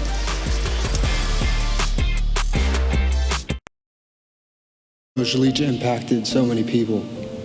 I see friends that are going to be my friends for the rest of my life who share this philosophy of living. I see people that I've never met that also share this philosophy of living. We're all related in our relationship to him. So here's to a truly impactful life. Well, some powerful and wise words from one of Mike's former players, Gabe Marks, at the memorial service a couple weeks ago, which featured a who's who from the college football world, present and past. 8 of the 12 SEC coaches showed up for that memorial service. And many, many others from around the world of college football. To honor the great Mike Leach, whose team is trailing 7-3. Illinois gets the ball back, and a handoff. Reggie Love with a nice run straight ahead across the 25 out to the 28-yard line. We all have stories of Mike Leach over the years tweaking us or, inquiring about things that we do. He used to give us a lot of grief about wearing a tie to call a game. Well, in that regard, I didn't always agree with everything that Mike said, but I'm with him on that one. Yeah, he used to say, do you ever wear a tie to watch a game? Why are you wearing one to call a game? You go home and turn on the TV and you put a tie on? You don't do that. I'm like, listen, it's above my pay grade, but you're right. Now, what a great tribute to Mike that would be for all of us television broadcasters going forward to just implement that policy. Agreed. I'm going to propose that. A little dump short, and Reggie Love makes a man miss. Emmanuel Forbes, who's back on the field, couldn't get the tackle, so Love gets an Illinois first down. It's been really heartwarming to see all of the tributes across the rest of college football. Coaches, Dana Holgorsen, Eli Drinkwitz, Chip Kelly, teams putting helmet stickers, TCU and Georgia both in those playoff games with Mike Leach stickers on their helmets. And people recognizing and embracing his love of Pirates. It's kind of an easy way. You see that symbol and you think of Mike. That's McCray. So they did not get a first down on the Reggie Love catch and run, but now they get a first down. Yeah, and McCray's the big back of this 1-2 combination. 235 pounds. Powerful runner. Illinois on the move here. The Illini First and 10. Couple of tight ends in the game, which happens a lot with Illinois. Power football team. They throw to one of those tight ends. That's Michael Marquez, who gets tripped up in Mississippi State territory, but a nice first down gain. Yeah, just a fake block, and then he's unaccounted for. Once the tight end starts to block, everybody ignores him. Then he just slips out to the left. Yeah, nice little drive going here for the Illini.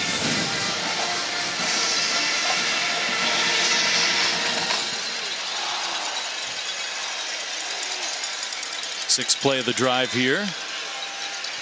DeVito hands it off. And that'll be another Illinois first down.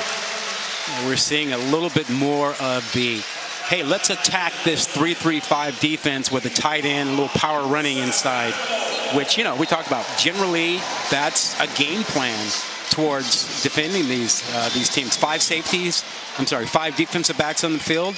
Let's see if they can hang in the middle of the field with a lot in the box and want to fight.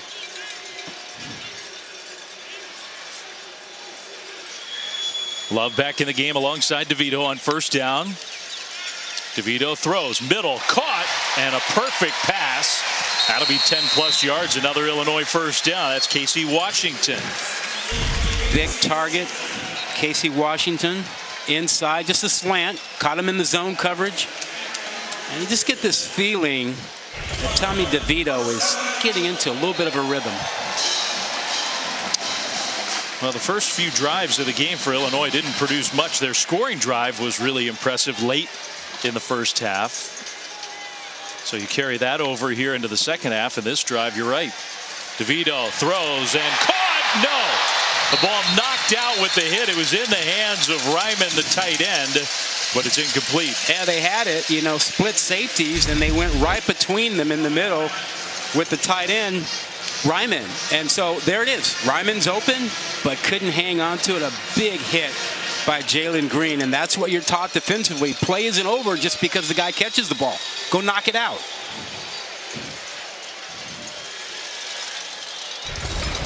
Yeah, Tommy DeVito knows that one was there for the taking. Instead, 2nd and 10. They give it to Williams. Williams just nowhere to go, even with all his quickness. Sherman Timms, Jet Johnson combined to get him to the ground. He's like there's a neon sign with Williams. Every time he moves, the Mississippi State defense is like, there he is, he's moving. Okay, let's get contained on him wherever he goes. We got to be, because he is dynamic.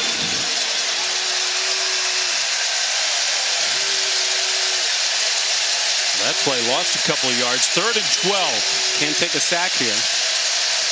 You still got a shot at a field goal. You don't pick up anything here, but you take a sack, you're out of field goal range. 10th play of the drive coming. Play clock winding down, and they just got the ball snapped, just barely. DeVito steps up, stumbles, and goes down. Maybe got back to the line of scrimmage. Depends on where they spot him. I think he lost a couple yards. What a Crumedy got there. Yeah, what a play by Crumedy. And you just, look to the right side. Crumedy is engaged with the blocker and gets rid of him and makes the tackle and contained, forces the quarterback, Tommy DeVito, back inside. That's as good a defensive play as you'll get from a lineman. Yeah, and that's why they're so excited that he's going to come back next year. Crumedy, DeVito a little frustrated. He thought the completion inside the 10. Now a 52-yard field goal try coming up for Caleb Griffin. A little bit of a high snap, the hold, the kick on the way, and good. That was impressive.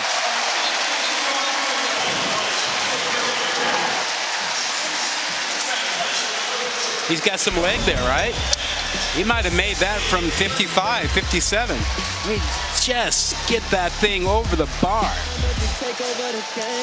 They got something going here. All of a sudden, we got points.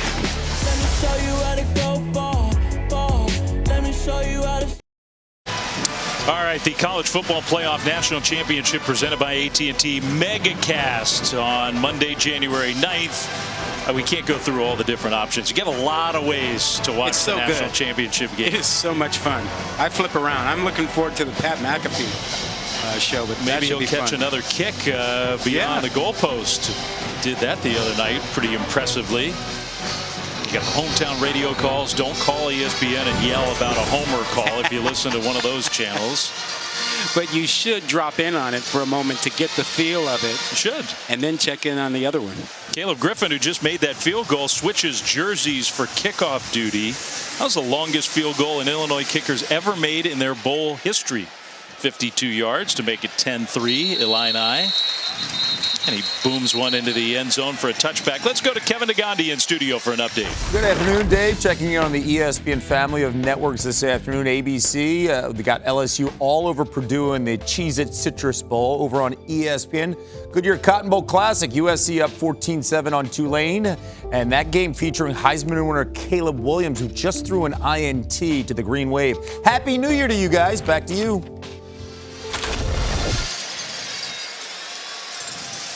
Okay, so lots going on across the world of college football. Rose Bowl still to come. We got Monday Night Football later tonight here in Tampa.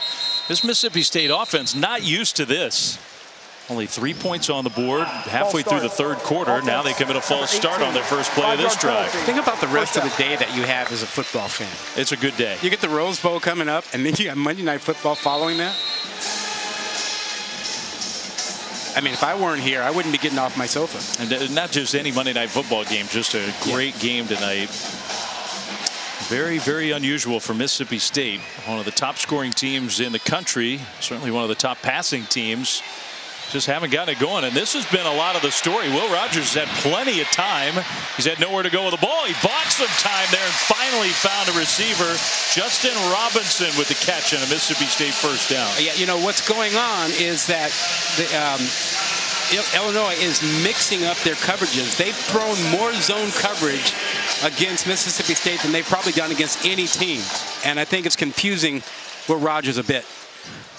Handoff on first down, and Marks ran into his quarterback, still somehow bounced outside and got close to midfield for 7 yards. Yeah, on that back end, you see a safety playing 20 yards deep. You think, okay, well, this is going to be man coverage at most, maybe a 3 deep. But they shifted and they bring a second safety back to have two safeties to play a 2 deep zone, and somehow Rogers isn't seeing that right away as quickly. That's the running back, Jaquavius Marks, who is down. He's getting up, but we're still going to take our break here in Tampa. 10-3 Illinois. Back right after this.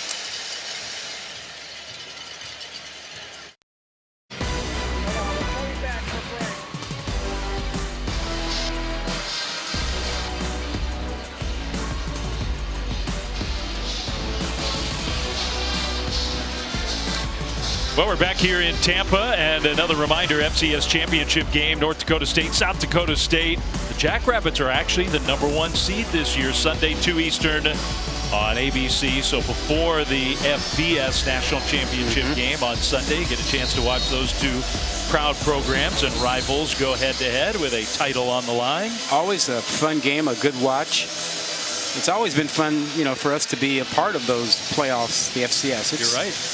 A lot of fun. We were there last year for the FCS championship game in Frisco, Texas. North Dakota State, Montana State's quarterback went down early in that game, changed the whole game. North Dakota State rolled to their 9th national championship. 2nd and 3 here for the Bulldogs of Mississippi State. Still looking to get that offense going, down 10-3, third quarter from Tampa. And Will Rogers will throw short right. That pass is caught by Tulu Griffin, and he gets the first down plus some extra yards at the end of the play. I think this has been a pretty good debut for Aaron Henry as the defensive coordinator. Really good. For Illinois, taking over for Ryan Walters, who's now the new head coach at Purdue. You know, 34-year-old new defensive coordinator, was really excited. He's got a lot of personality too, man. They were out recruiting when Brett Bielema told him officially he had the job, and Aaron Henry told us he burst into tears, and so did Brett, the head coach. They were both crying together. He said it came full circle that Brett Bielema promised his grandmother, who raised him, and he was 17 years old, he'd be all right. He would take care of him, he'd get his degree, and he'd look after him.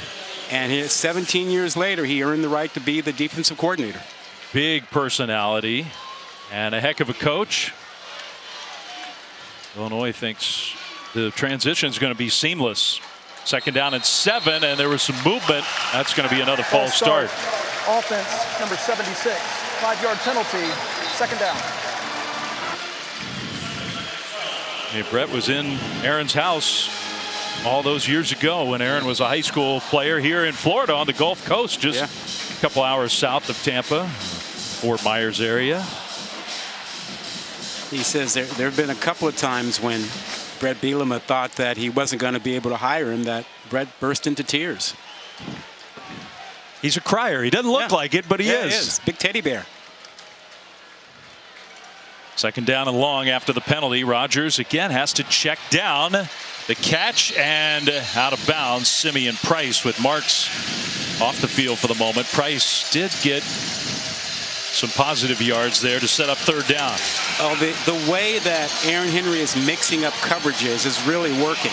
You know, the previous play showed pressure and comes right back with a zone defense. And remember, he's got freshman corners out there. So he's doing enough, mixing enough to make sure that they are comfortable and confident.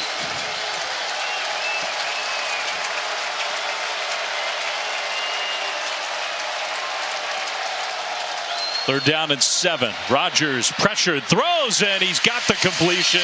And right there at the mark, Justin Robinson, I think, has enough. That'll be a Mississippi State first down. Yeah, that's a classic air raid route. The mesh, you have one receiver coming from the left side, another one coming from the right side, and open up the middle. Find the hole. That is a staple of the air raid offense. You hear people talk about the mesh route and air raid. That is it right there. Little improv throw there from Will Rogers. Marks is back on the field for the Bulldogs on 1st and 10. Have not made it in the end zone yet in this bowl game. Rogers waiting. Throws to Marks. Catch down to the 25 and the 24 with his fall forward.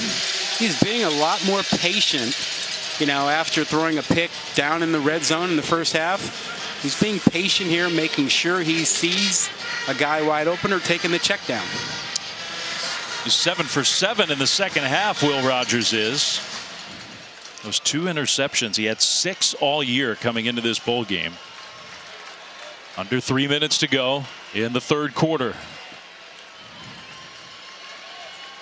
2nd and 6. Rodgers looked right, now looking back middle, and he will throw it incomplete. He did well to avoid the sack. That would have been a big loss. Was that Randolph who was on him? I think it was 88 Randolph. And we keep talking about these 2 big guys on the edge, Newton and Randolph.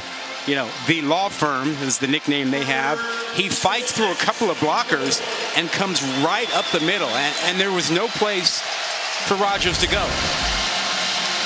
Big 3rd down here. That's a mean law firm. It is. Mean, aggressive. I wonder what their bill rates would be. You don't want to ask. Pressure team, the Illini. We'll see if they bring pressure here on 3rd down. They do. Rodgers gets rid of it, and it's caught. In traffic. Nice catch by Wally. First down. Tremendous timing on that play. And again, with inside leverage technique by the defender, you should not be able to get inside, but he ran this route so hard to the inside, there was no way for Bailey to cut him off. Tremendous route. So that's a big pickup for Mississippi State. That was such a good route. 10th play of this drive coming up for the Bulldogs. And it's a running play. Marks cuts it left and takes a hit. Gets down to the 11.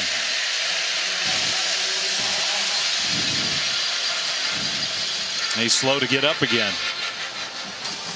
This has been a pretty hard-hitting game. And it's got to be frustrating for Steve Spurrier Jr., who's calling the plays today.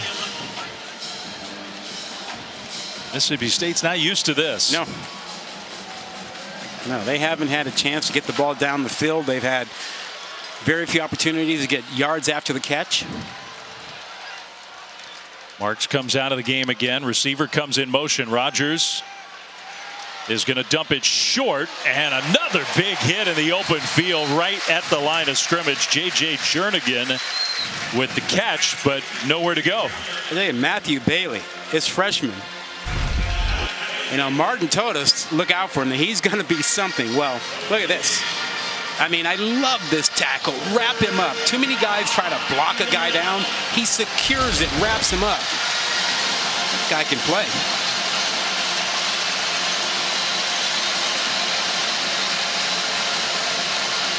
And Flynn, remember in the first half down here, Rodgers expected man. They gave him the picket fence, a lot of zone, eyes on the quarterback. Let's see if he recognizes it this time. Play clock was all the way down to 1. Rodgers dancing around. Rodgers going to try to run for it. He dives forward and didn't get there. Stopped a couple yards short. Now a decision for the brand new head coach, Zach Arnett. You're down 7 late in the third quarter. I think he's going for it. Wouldn't Mike Leach? Mike would definitely be going for it. And Mike would not call a running play. Now, Will Rodgers might. He might check to it. Steve Spurrier Jr. over there might call a pass play, but Rodgers will do what he thinks is best. So the Bulldogs are going to use all the time here in between quarters. They're going to let the third quarter come to an end, go to the other end of the field, and get the perfect play call they hope for fourth down. When we come back, a very competitive, spirited game in Tampa. End of quarter number 3, 10-3 Illini.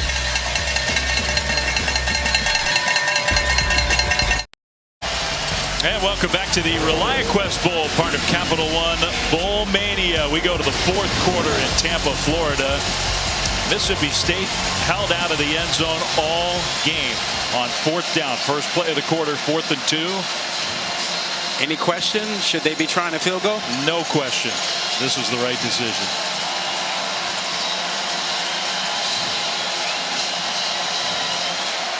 The question is, can they convert? They need to. Will Rodgers. The Illini show some pressure. Rodgers, pressure really didn't come. He had a man left side. Didn't throw it to him to the back of the end zone. And caught for a touchdown. What a catch by Justin Robinson. The weakness of that coverage is the back of the end zone. It's a picket fence. You can't get anything before there. You have to get the ball up and over the defense and to the back of the end zone. Did he get his right foot down? That is a big question. That is it. The right foot. I don't know. Yeah. Yeah. He's got some white shoe on some of the white edge. That's out of bounds. Now, the heel was up. Yeah, but when you leave the ground, the heel has to come down along with the foot. I don't know. That was close. There's the first look. I was with you. This look makes it seem like he's out of bounds. The other looks to me make it seem possible that he kept that foot from actually hitting the out of bounds line. Yeah, I believe that heel has to be on the ground, assumed to be on the ground, and would be out of bounds. Yeah, that heel actually touched there, didn't it? I thought it did. Yeah. Yeah. Now remember, you need indisputable video evidence to overturn the call on the field. I think he's in. I would say I don't think it's clear. I don't think there's enough there to make a definitive change. Then again, you and I might have bad eyes, huh? Well, this is the look that's sort of deceptive in a way. Yeah. Those other two, to me, you can almost see just a tiny sliver of green where the foot stays. This one in particular. Yeah, I just think there's just not enough to be definitive about it. Because to me, on that look, it looked like his heel did touch and that he was in bounds. I mean, it's a hugely impactful call. It's either touchdown, extra point away from a tie game, or turnover on downs. Yeah. Illinois gets the ball back, no points. Yeah, tremendous recognition by Will Rodgers about the defense, where the weakness was on it, and delivering the ball to Justin Robinson in really the only place he could go with the football.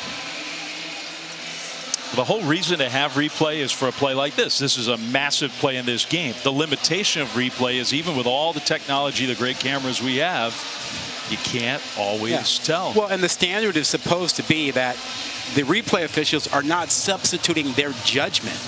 as to what they would have called. They need to see, clear evidence to change the call. So those are different standards, not what they would have called. It is, do you have enough in the replays to overturn the call? All right, let's see what the call is. The ruling on the field stands.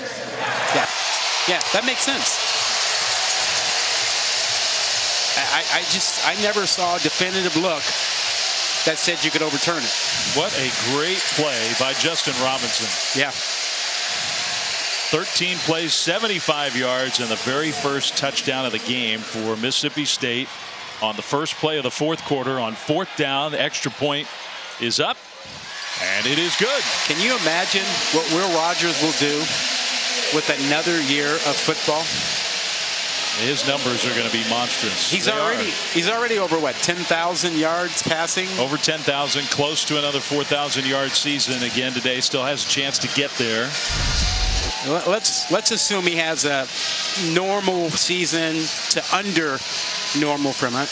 Maybe 3,000 yards, 3,500, not the 4,000. That's still crazy. And you saw that again against that defense. The right play is the back of the end zone, and they executed it perfectly.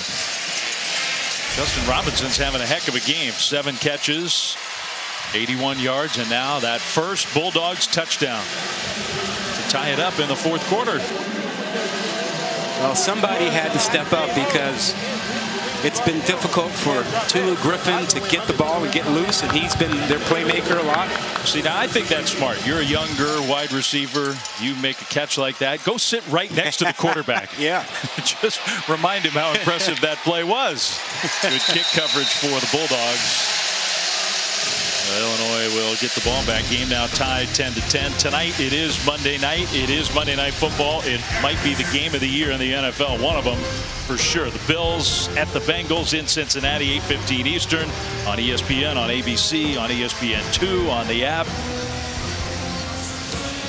Two of the very best, Josh Allen, Joe Burrow. Joe Burrow had a 5,000-yard season in college for LSU. LSU, yeah.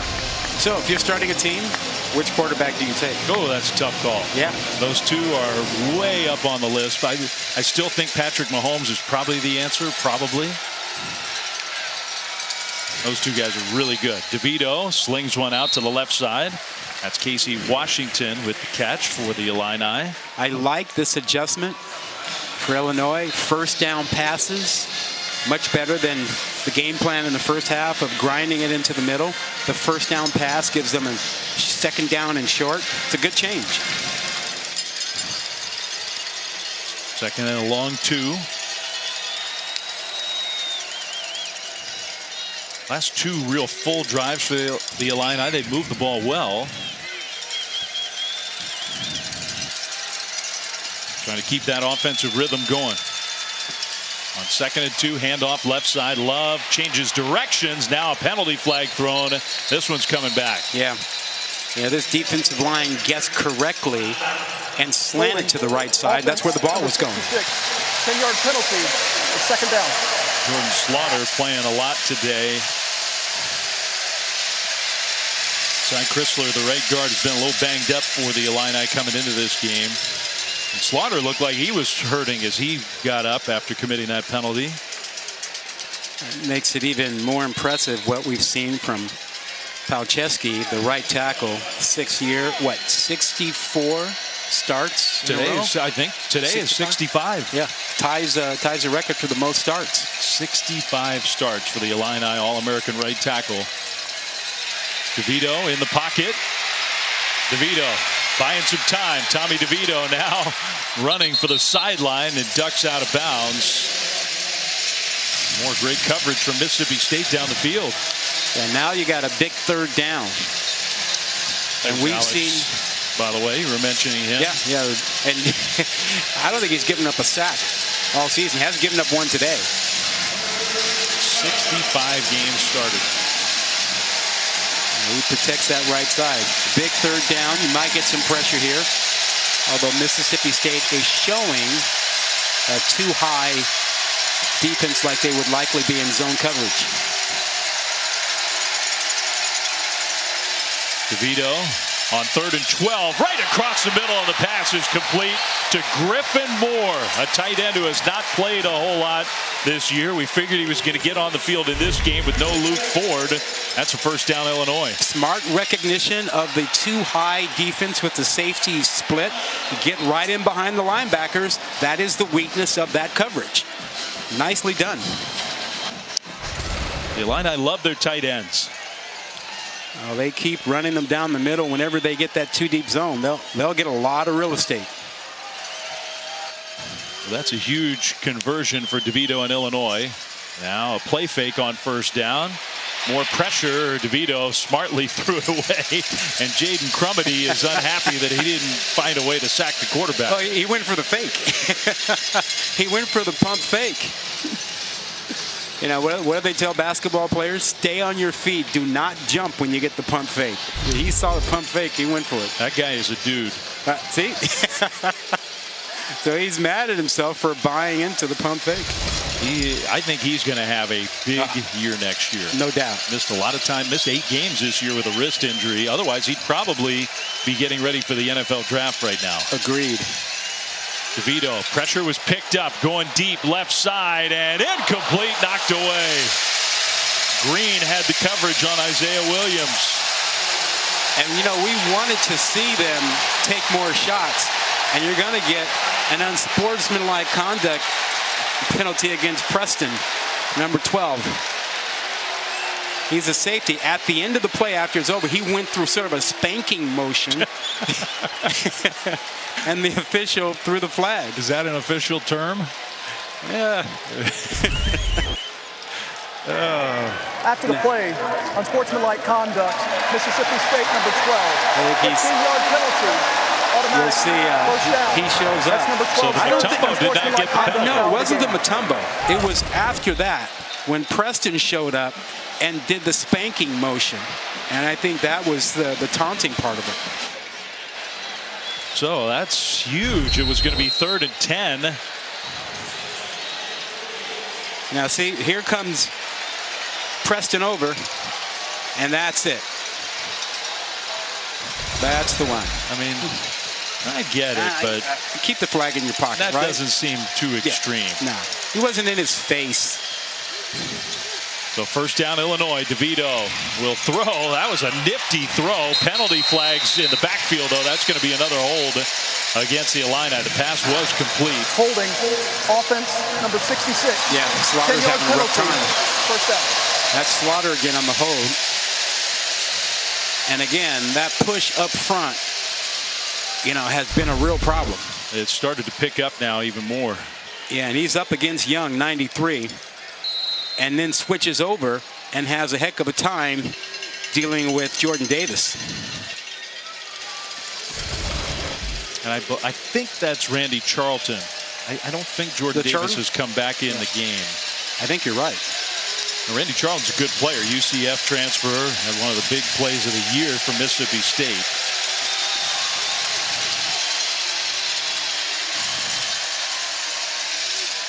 That one is complete, but a big hit right after the catch. That's Emmanuel Forbes.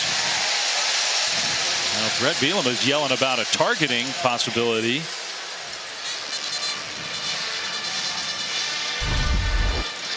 Forbes is known for his ability to get the picks. It's a big hit there. I don't think that was targeting. Didn't look like the crown of the helmet. I don't either. So they don't stop the play. Instead, it's 2nd down and 17 coming up for Illinois. Tommy DeVito. And DeVito gets swallowed up. Back close to the 30. Cameron Young and friends were all there. Oh, Mississippi State is just not fair. They are targeting and going after Slaughter. They brought that stunt right at him. And, man, that was a lot to try and deal with.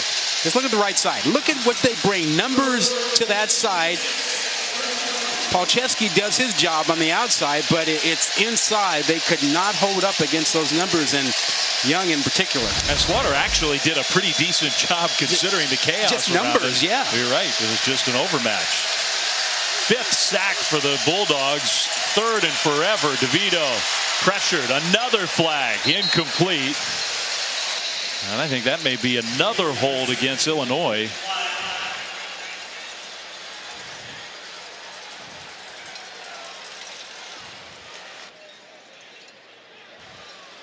Although Zach Arnett, he's not looking real happy here. Holding. Defense. Wow. Number 5. 10-yard penalty. Automatic. That's an automatic. It was 3rd and 26. That's why he's upset. He is really upset. I mean, they were pushing Illinois back, and then well, that's a takedown hold on Reggie Love. Reggie Love was probably trying to sneak out of the backfield, and he got tackled essentially. Yeah, so I think that was the right call. Yeah. Randy Charles grabbed him there and turned him around. Yeah, he prohibited him from getting out to catch a pass. It's the right call. That's a big, big mistake. That's 2 huge penalties on this drive against Mississippi State. Now the run play just nowhere to go for Reggie Love. Well, in that 3rd down play, you are so far ahead of them with the chains. There's no reason to reach and grab the back. Let him get out and catch it and tackle him. No first down.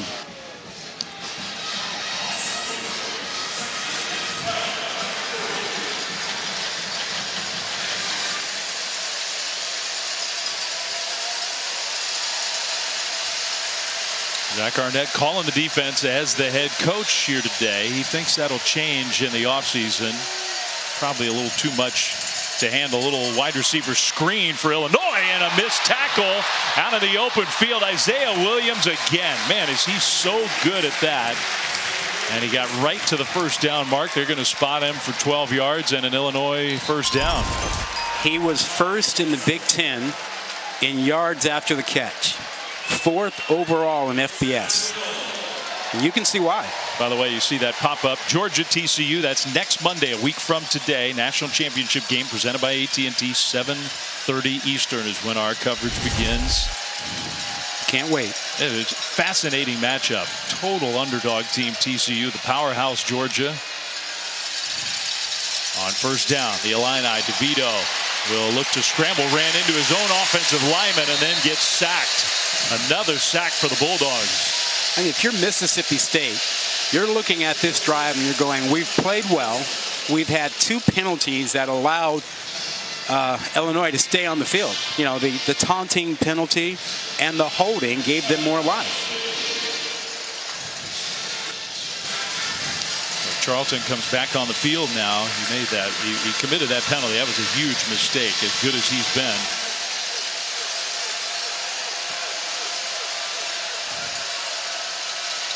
Second and 12.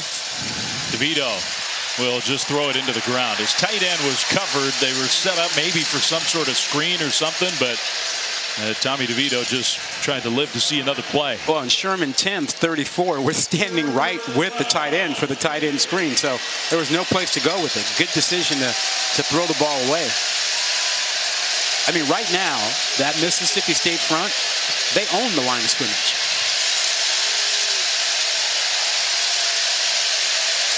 Illinois is not used to that. As the game goes on, they count on their big guys up front to wear down the defense. It's almost the opposite. Another 3rd and long. Pressure comes up the middle. The throw down the right sideline. Incomplete.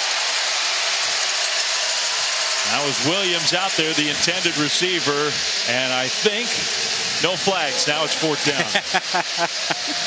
Well, that pressure threw everything off. No time for DeVito to set his feet and throw that ball out there. He had Williams, but the pressure made that impossible for him to deliver a good ball. That's a long foul ball. You'd like to give a guy a chance, but he just really didn't have the time. So from near midfield, 4th and 12. Nearing 8 minutes to go in this game.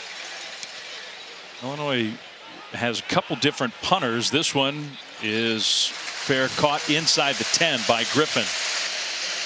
So the Bulldogs will get the ball back. A long way to go to try to take the lead in Tampa in this ReliaQuest Bowl.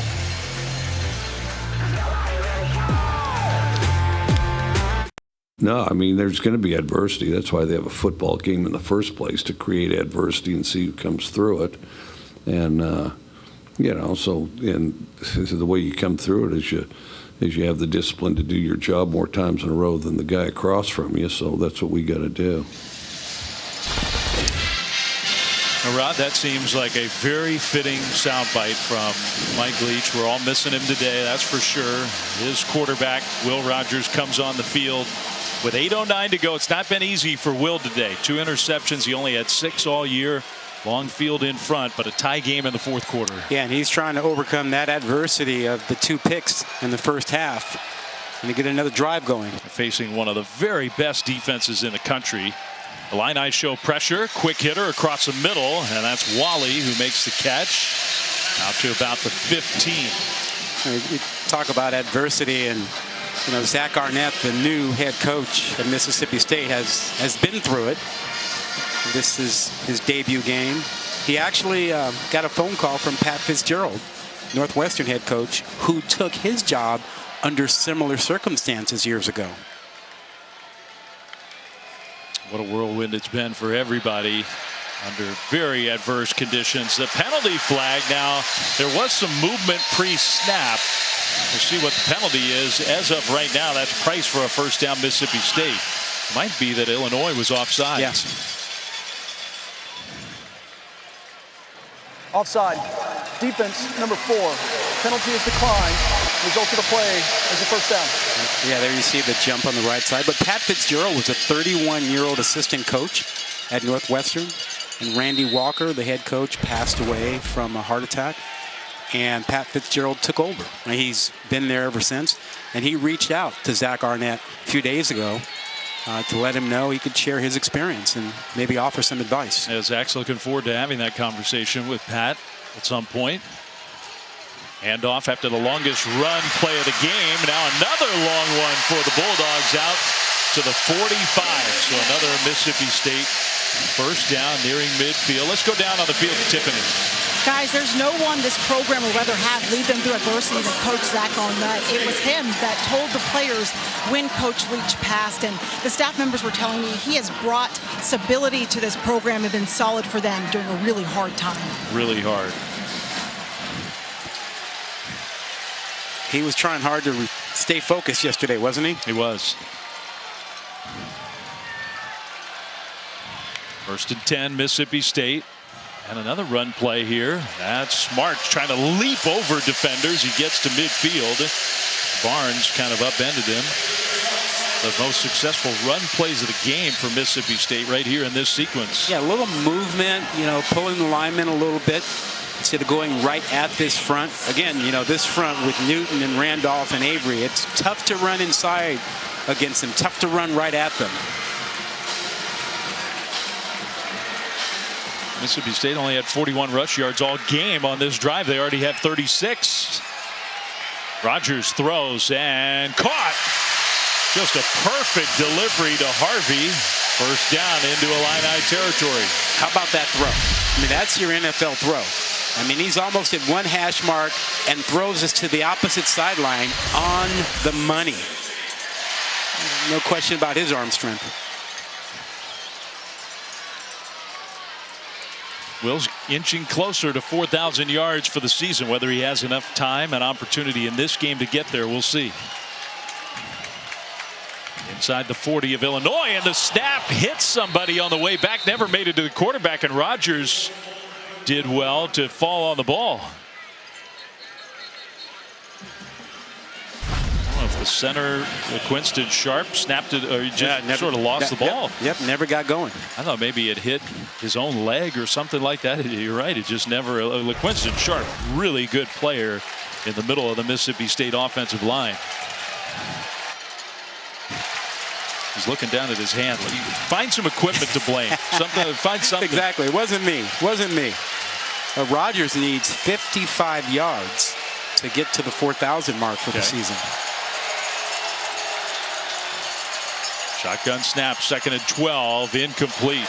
Trying to hit ducking across the middle. Now it's 3rd down. Yeah, that deep post pattern is a problem, especially when you have Kendall Smith, the safety, sitting there at 20 yards looking for that. I'm always amazed at the teams that play their safety that deep. I like it because it doesn't leave the middle open, and it gives that safety the ability to close on balls and to help the corners, because the ball will have to be in the air longer since they're playing an inside technique. So I like it, but hey, you attack that by going outside. Third down. Rodgers pass tipped and falls incomplete. Is that the third or fourth tip? Yeah. Been a huge factor in this game. So the Illinois third official tip at the line of scrimmage. Now 4th and 12, and the Bulldogs are going to have to punt. Yeah, and this is Randolph, 6'5". Gets that arm up. He was a heck of a basketball player in high school too, so he knows how to get up there. And by your theory of the billable hours, that's $1,000 for that play right there. Yeah, very much so. Every 6 minutes you bill. Spoken from the perspective of an actual lawyer. 4th and 12. The punt goes into the end zone. So that was not perfect execution by the special teams of Mississippi State. It's a touchback. 4:34 to go. Tie game, 10-10. Illini have the ball right after this. The ReliaQuest Bowl is brought to you by ReliaQuest. Make security possible. Well, some all-time greats have been MVPs of this bowl. We had to get David Pollack in there, didn't we? Yeah. MVP of this bowl back in 2005. Sean Green, great Iowa running back. Melvin Gordon, one of the all-time Wisconsin Badger greats. Tyrone Wheatley, Drew Brees. Drew Brees was the MVP even though Purdue lost that game. That's how well he played. Well, he did some Hall of Fame stuff at Purdue. Coach Drew Brees now, right? That's right. That's right. All right, Illini get the ball back. 1st and 10, 4:34 to go. Drama here in Tampa. Tie game. Starting from the 20. Handoff Reggie Love. And Love shows some quickness because that looked like that might be a negative play. Instead, he got to the hole and made a nice gain of 6 yards. Oh, he talked about how he's got that drive. He's hard to tackle, built low to the ground, keeps his legs moving. And that was the first run play on 1st down in a while for them. They've gone 12 out of 16 run plays, first downs, have been pass plays lately.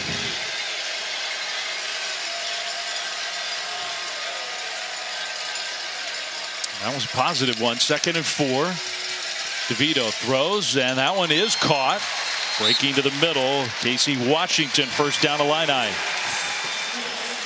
They're looking at this drive and thinking this might be the game-winning drive for them, because you can't be assured that you'll get another possession. They have a field goal kicker who's kicked a 52-yarder already today. An Illinois Bowl record.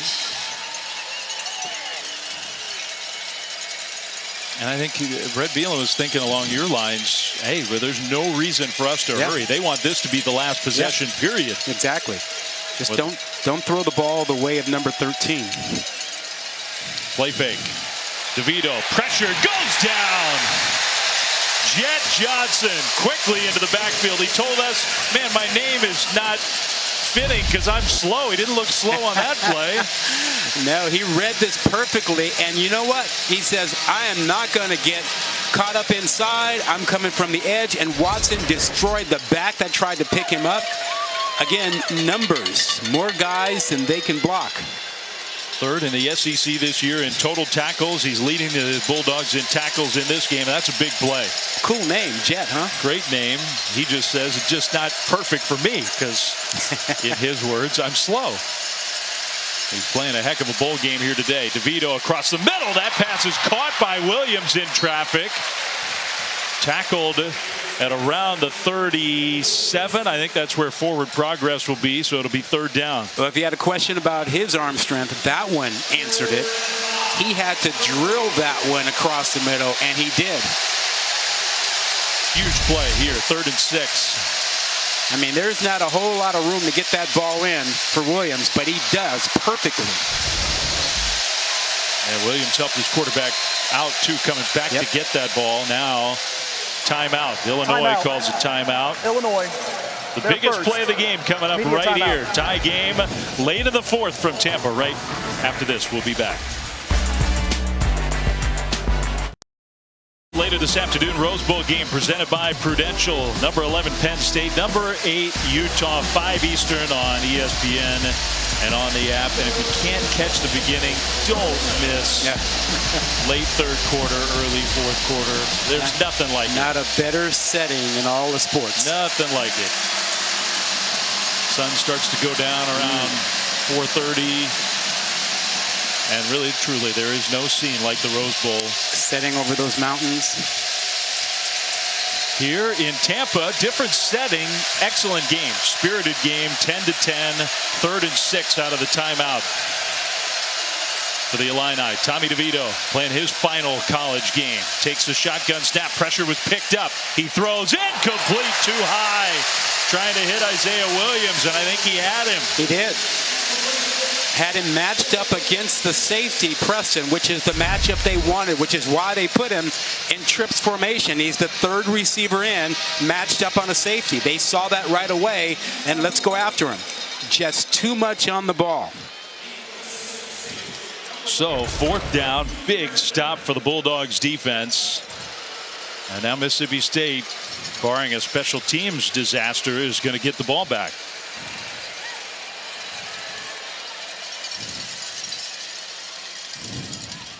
An angled punt and a fair catch. No fair catch signal around the 20. That's where the Bulldogs will have it with 1:50 to go here in Tampa. 10-10 is the score. Big possession.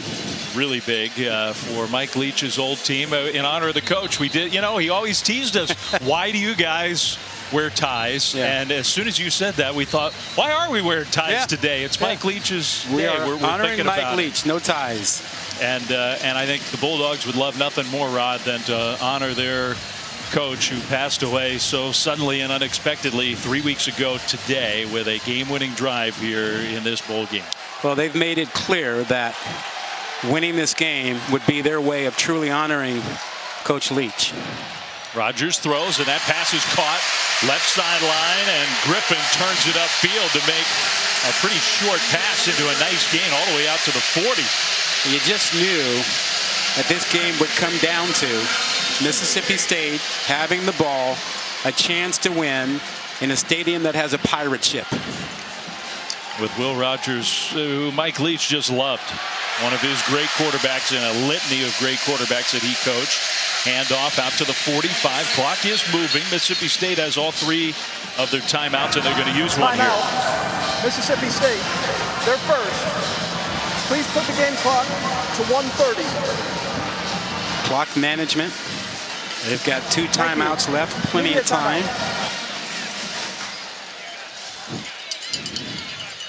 All right, so a full timeout. Don't go anywhere. 1:30 to go. Bulldogs on the move. Tie game back after this. Forget on the ESPN app after the game, ReliaQuest Bowl trophy presentation. Our coverage begins immediately following the game. Drama here in Tampa, tie game 10-10. Mississippi State at their own 45. 2nd and 5 with 1:30 to go and 2 timeouts remaining for the Bulldogs. Will Rogers throws middle. That pass is caught. It'll be a first down into Illinois territory. That's Wally again. Now they caught Illinois in a drop 8 rush 3 and just took the yardage in front of the linebackers. Very smart. You got plenty of time. A lot of patience being shown by Rogers. Will Rogers 26 more yards for a 4,000-yard passing season. No SEC quarterback has ever done it twice. He did it last year. If he does it here in this one, you figure Bulldogs have a great chance to win. A pitch play, and that was nifty down the left sideline. That'll be a first down, and then out of bounds, Simeon Price. Well, we talked about Rogers checking to run plays at the line of scrimmage, recognized the pressure from inside, and got to the edge outside of the freshman linebacker, Akers. 5th play of the drive coming up here. Clock stops at 59 seconds. Handoff straight ahead and a little hole. That one, Price got down to the 30. Gets tackled there. Bulldogs letting the clock for now keep winding down. I don't feel like this is comfortable field goal range for them. I don't think yet. so. Their field goal kicking has not been totally reliable this year.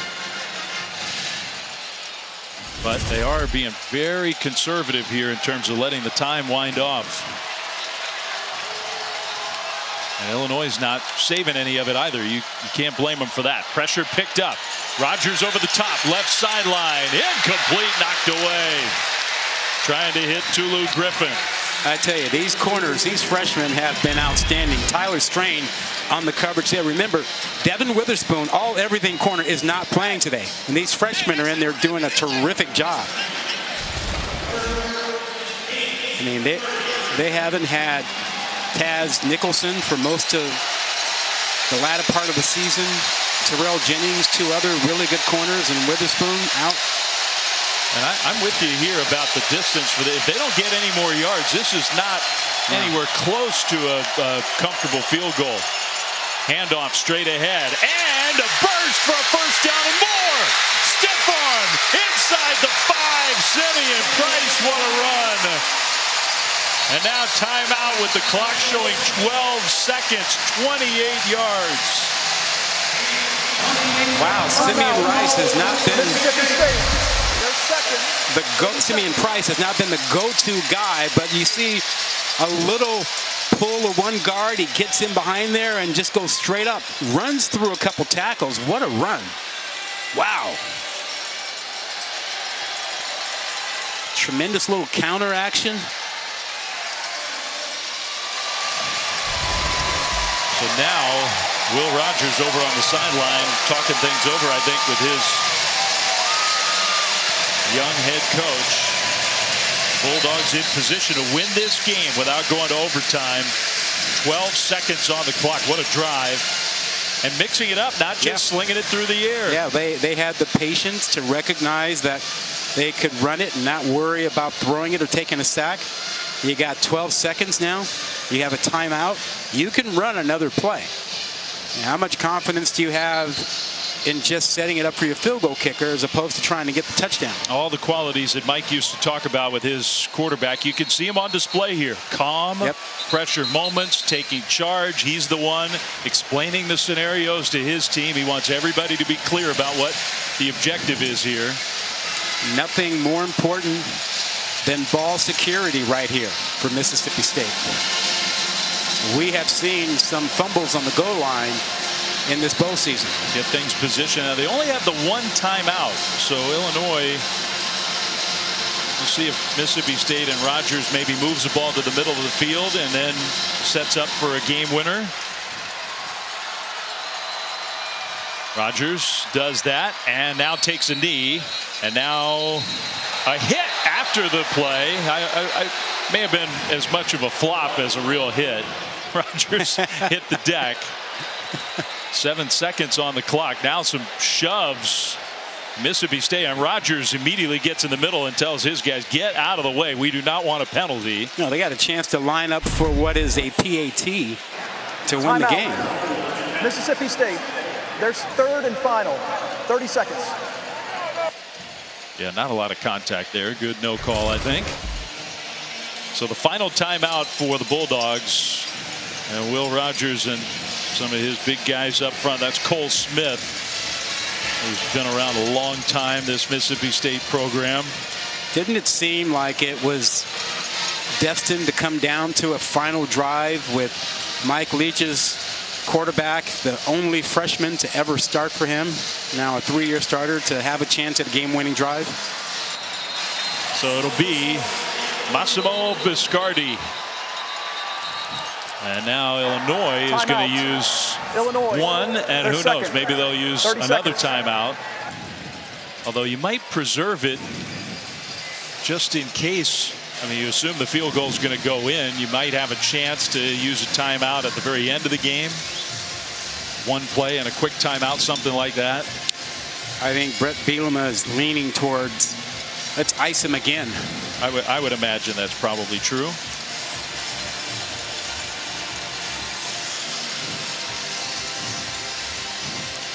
about making your debut as a head coach, and you get to deal with a game-winning drive, making tough decisions. Well, they couldn't have managed it. You got to give a lot of credit to the experienced quarterback, Will Rogers. Couldn't have managed the drive much better than they did. Now Will has to watch. Biscardi. And Illinois will use that final timeout. This is officially going to be a 27-yard try. Their third and final. 30 seconds. Biscardi was the primary kicker early in the year and lost his job and really lost it because of kicks like this. He missed a couple extra points in a game. I think that was the Arizona game. Yeah. And they switched kickers, ultimately won the job back, was very solid, made a huge pressure kick late in the game against Auburn. Well, we call it a gimme, but Mississippi State fans know a little better. They're not comfortable yet. No, not yet. No more timeouts, so now we got a kick from 27 yards for the lead. Snap, hold, kick, up, and good.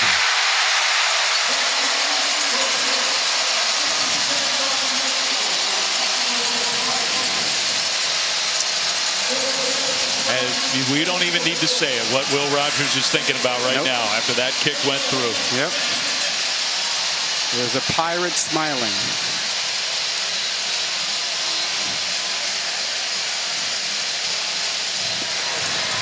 It has not been a classic Mike Leach style game. 13-10, field goals deciding it. But for Mississippi State, the end result. It's the grittiness, the toughness, the mental toughness, that final drive that he'd appreciate. We played that soundbite from Coach Leach about adversity and why this game exists. Test these players.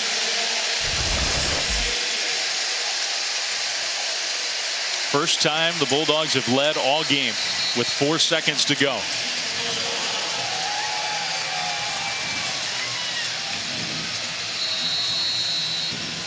Tiffany's down on the sideline getting ready, hoping to have a chance to talk to Will Rogers, get his thoughts on this game today. Well, you know what's coming now. Lateral the ball as many times as you need to. Keep it alive.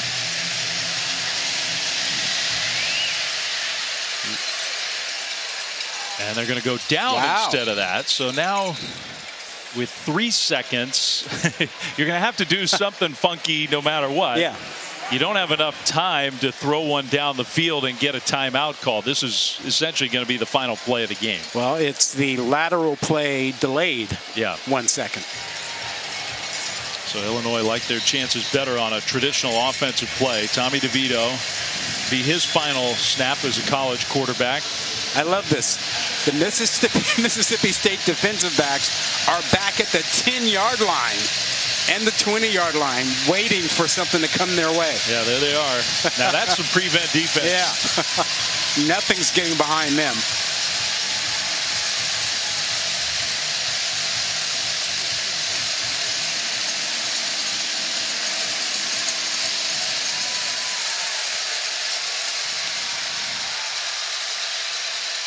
DeVito throws short. They'll pitch it back. Here's Williams, so dangerous in the open field.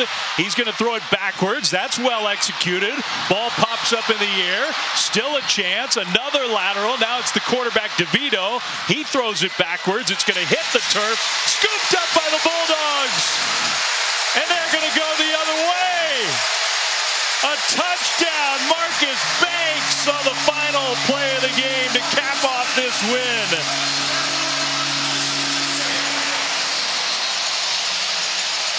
Oh, my goodness. You got to be kidding me. And now we got a fight on the field, the very last thing we wanted after a heck of a game. There were penalty flags on the field. Presumably the touchdown's going to count, which obviously is a pretty big deal to a lot of people. It's 19-10 as your final score. For a while, that was about as good as you could execute a lateral play to get down the field. Yeah, it looked like they had a shot at it if they could have gotten the ball to Williams one more time, but a little short and Please a great pickup by Banks. All right, I think we got to calm down now. That's too bad. Too bad that you have that at the end of the game, which was a really hard-fought, well-played game. Really. And a tremendous drive at the end by Mississippi State. And for Illinois, a disappointing finish to a great year. Illini have a lot to be proud of. This was the last play. It was pretty exciting for a while.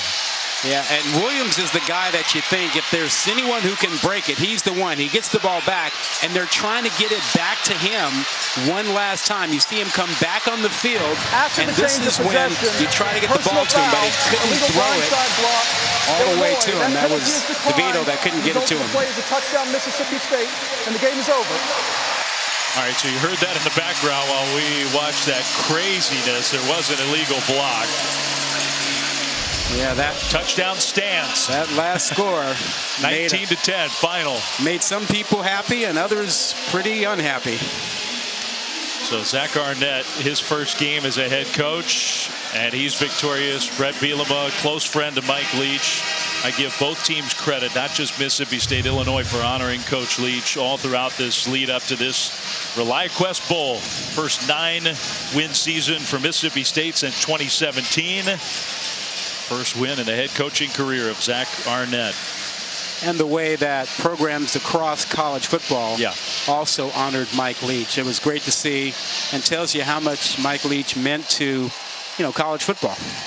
Nobody started more coaching careers in the last generation of coaches than Mike. He's got folks all over the country coaching this sport that he loves so much, who have been influenced so much by him.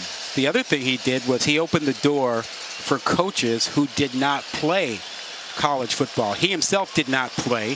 Sonny Dykes didn't play. Lincoln Riley didn't play. These are all guys that he helped get a start, and they were not college football players. Well, in the middle of all that down there, Tiffany is still trying to make her way to the quarterback, Will Rogers, to get his thoughts after this Bulldogs win. 19-10, the final score. 9th win of the year for the 22nd ranked team out of the SEC. Illinois started off great, finished not quite as positively, but still a lot to be proud of for the Illini. Yeah, you think about that Mississippi State season, and they lost games that you would expect to Alabama, Georgia, and LSU. The loss to Kentucky, one that they probably felt they should have had. But what a heck of a season. Emmanuel Forbes played in this game, got hurt briefly, came back in. He's off to the NFL draft. There's Will. All right, we found him. He's here still. Will, come back for the interview. He's coming back to Starkville for another year of college football. He told us that. He wants the bowl hat. Yeah, he announced it in a very understated way. He just said to us, yeah, I'm coming back. I haven't really... You guys can announce it, but I'm not going to make any sort of announcement. But he gave us permission to say he's coming back. All right, we got to get him to where we're set up. Where's Will? Oh, where's Tiffany? There they are. Yeah. There's a connection. What a couple days for Tiff down on the field. And I think she's ready to go with our Capital One player of the game, Will Rogers. Well, this team fighting to come back to win. You guys told me how much you wanted to win this one for Coach Leach. What would he make of the way you all responded today? He probably wouldn't be too happy with me. With me, first of all, he'd probably be pretty upset. But, I think it's a good thing we have going here. It wasn't our best game at all. I didn't play my best game by any means. But, I think it says a lot about myself, my character, our team's character, that we just found ways to win. Yeah, so that's just what tough teams do. When you got guys like Caleb Ducking and Rufus, it makes my job a whole lot easier. So couldn't be proud of this team. How proud are you of the way you guys navigated the rest of this season with the passing of your coach and how challenging that was? It's been tough. Coach and I were so close, and to lose a coach like that, to lose a friend like that, it hurt me for a really long time, and it will continue to hurt. But, to be able to come out here with this group of guys, my brothers, I can't say enough about this team and this university. I hear you getting a little choked up, understandably so. Does it feel like you can finally kind of let out a sigh of relief now after this game? Yeah, no, I definitely wanted to win this game for Coach. I think we all did. I don't think if we came out here and really lost the game, and I don't think Coach would have been too happy with us. So, I think it says a lot about our team, and it says a lot about these individuals and coaches that were able to stick together and, come out with a win. 9 wins. 9 wins. Congratulations, Thank you, Will. man. You have a good one. Thank you, too. Thank you, Tiffany. That's an impressive young man right there, Will Rogers. He'll grab the mic flag now and go visit with the Mississippi State fans. An inspirational win. Yeah, no doubt. That's really what it was. A guy who will never be forgotten by any of us who were ever around, Mike Leach. Missed, yes. Forgotten, no. Love the flag. Love the pirate ship. There was no better setting for this tribute game to Mike than here in Tampa. Well, for all of us, our great crew, led by Joe Taylor and Mike Griffin, for Rod Gilmore, for Tiffany Blackman, Dave Fleming saying so long. Still got the Rose Bowl, still got Monday Night Football coming up later today on ESPN. We're going over to the app for the trophy ceremony now.